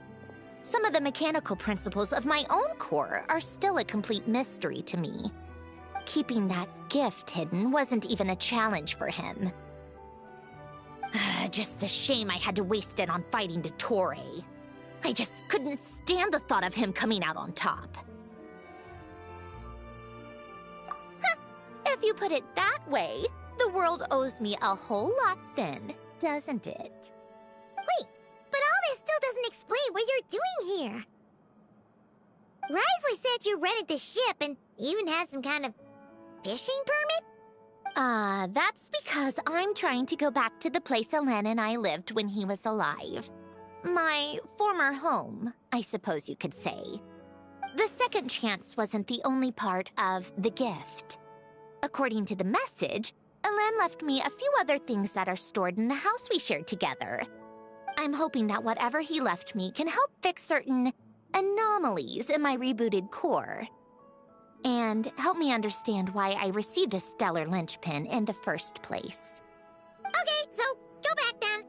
What does that have to do with fishing? And to think I'm talking to the saviors of Fontaine.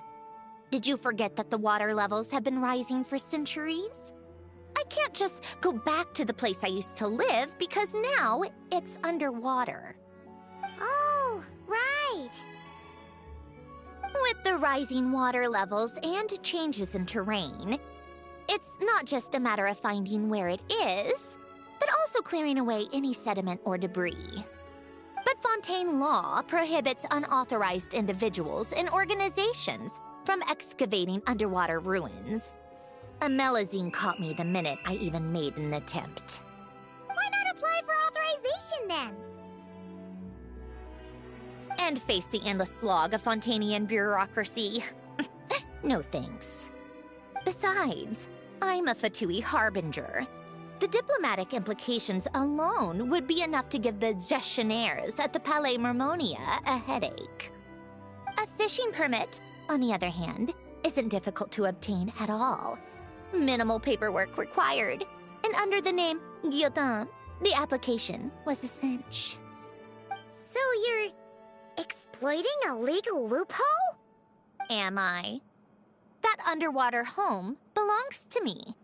I happen to chance upon it while doing some fishing, what's the issue with that?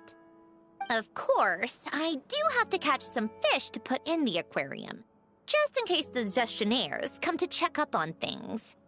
That's also the reason I hired someone to man the front desk. Huh? But isn't that kind of a waste? You went to all the trouble of getting a business license and rented out this giant ship, just for show? If you want to run an aquarium that bad, be my guest. Use the facilities however you want. I'm certainly not going to stop you. All I want is to go back home and see what other gifts Alain wanted me to inherit. Hold on. Enough about me. What are you two even doing here?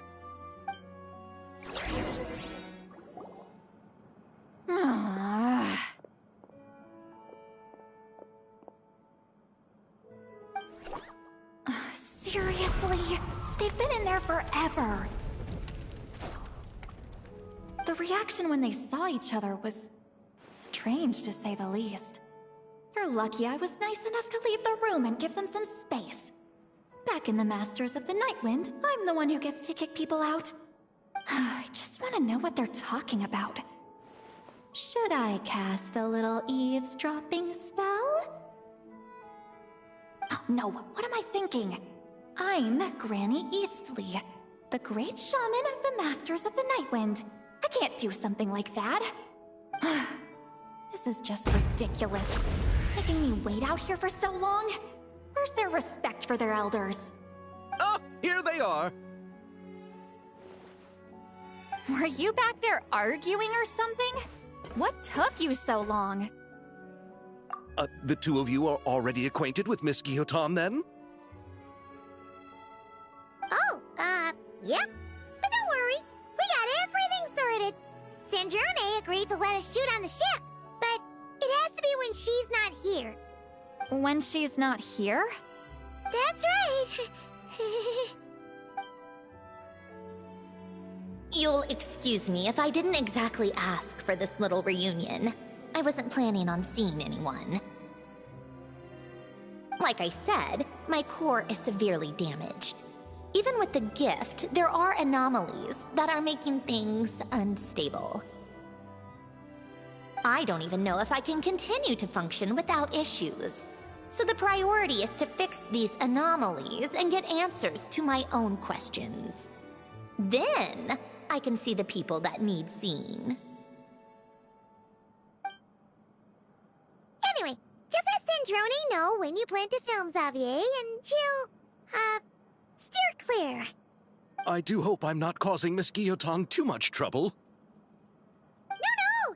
She just wants to keep a low profile for her own, complicated reasons. She doesn't want anyone else to know she's here. Understood. I'll be sure to keep that in mind. Oh, and see Lale? Huh?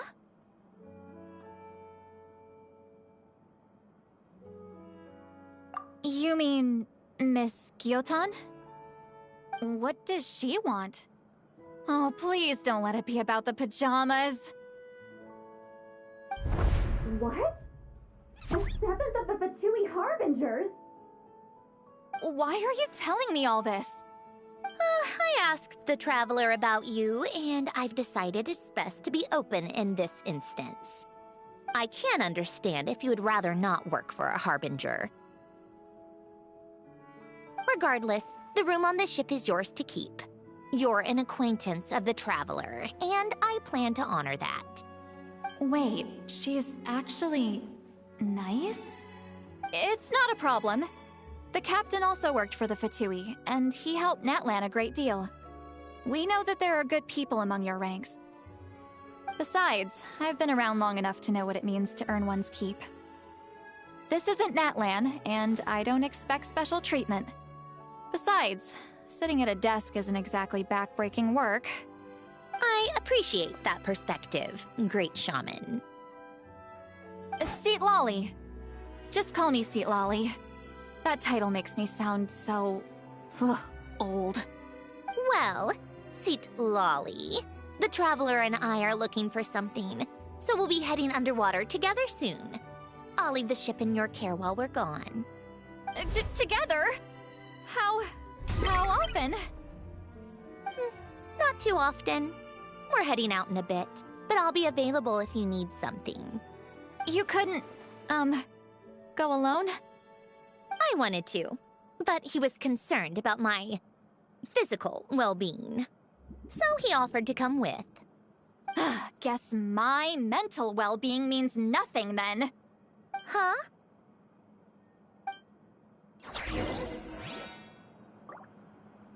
Oh, I saw this conversation on the internet, a video. It was funny. C'est Wally.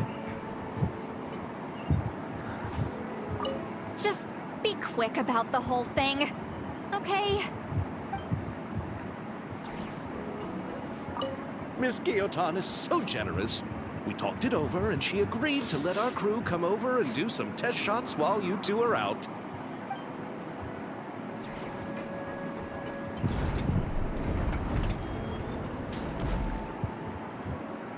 Oh, so I have to talk to her and then we go on the water.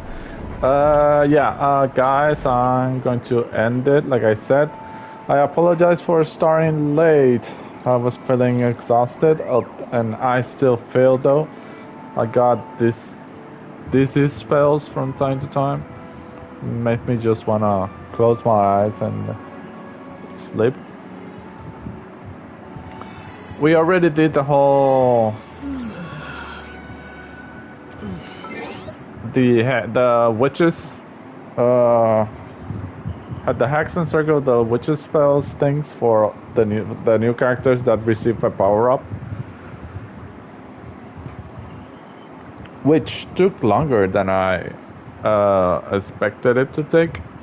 I didn't expect it to be like a talk with each of the characters and then a fight just to test out the improvements. But now it's Fontinalia to learn about Sandrone, and then we head back to the moon next time. I'm putting on hold Dark Souls because for me, Genshin Impact takes a bit of priority since technically it has a time limit. So we have to finish up as quickly as possible. So I'll be seeing you next time, hopefully tomorrow. So thank you so much. I appreciate your support.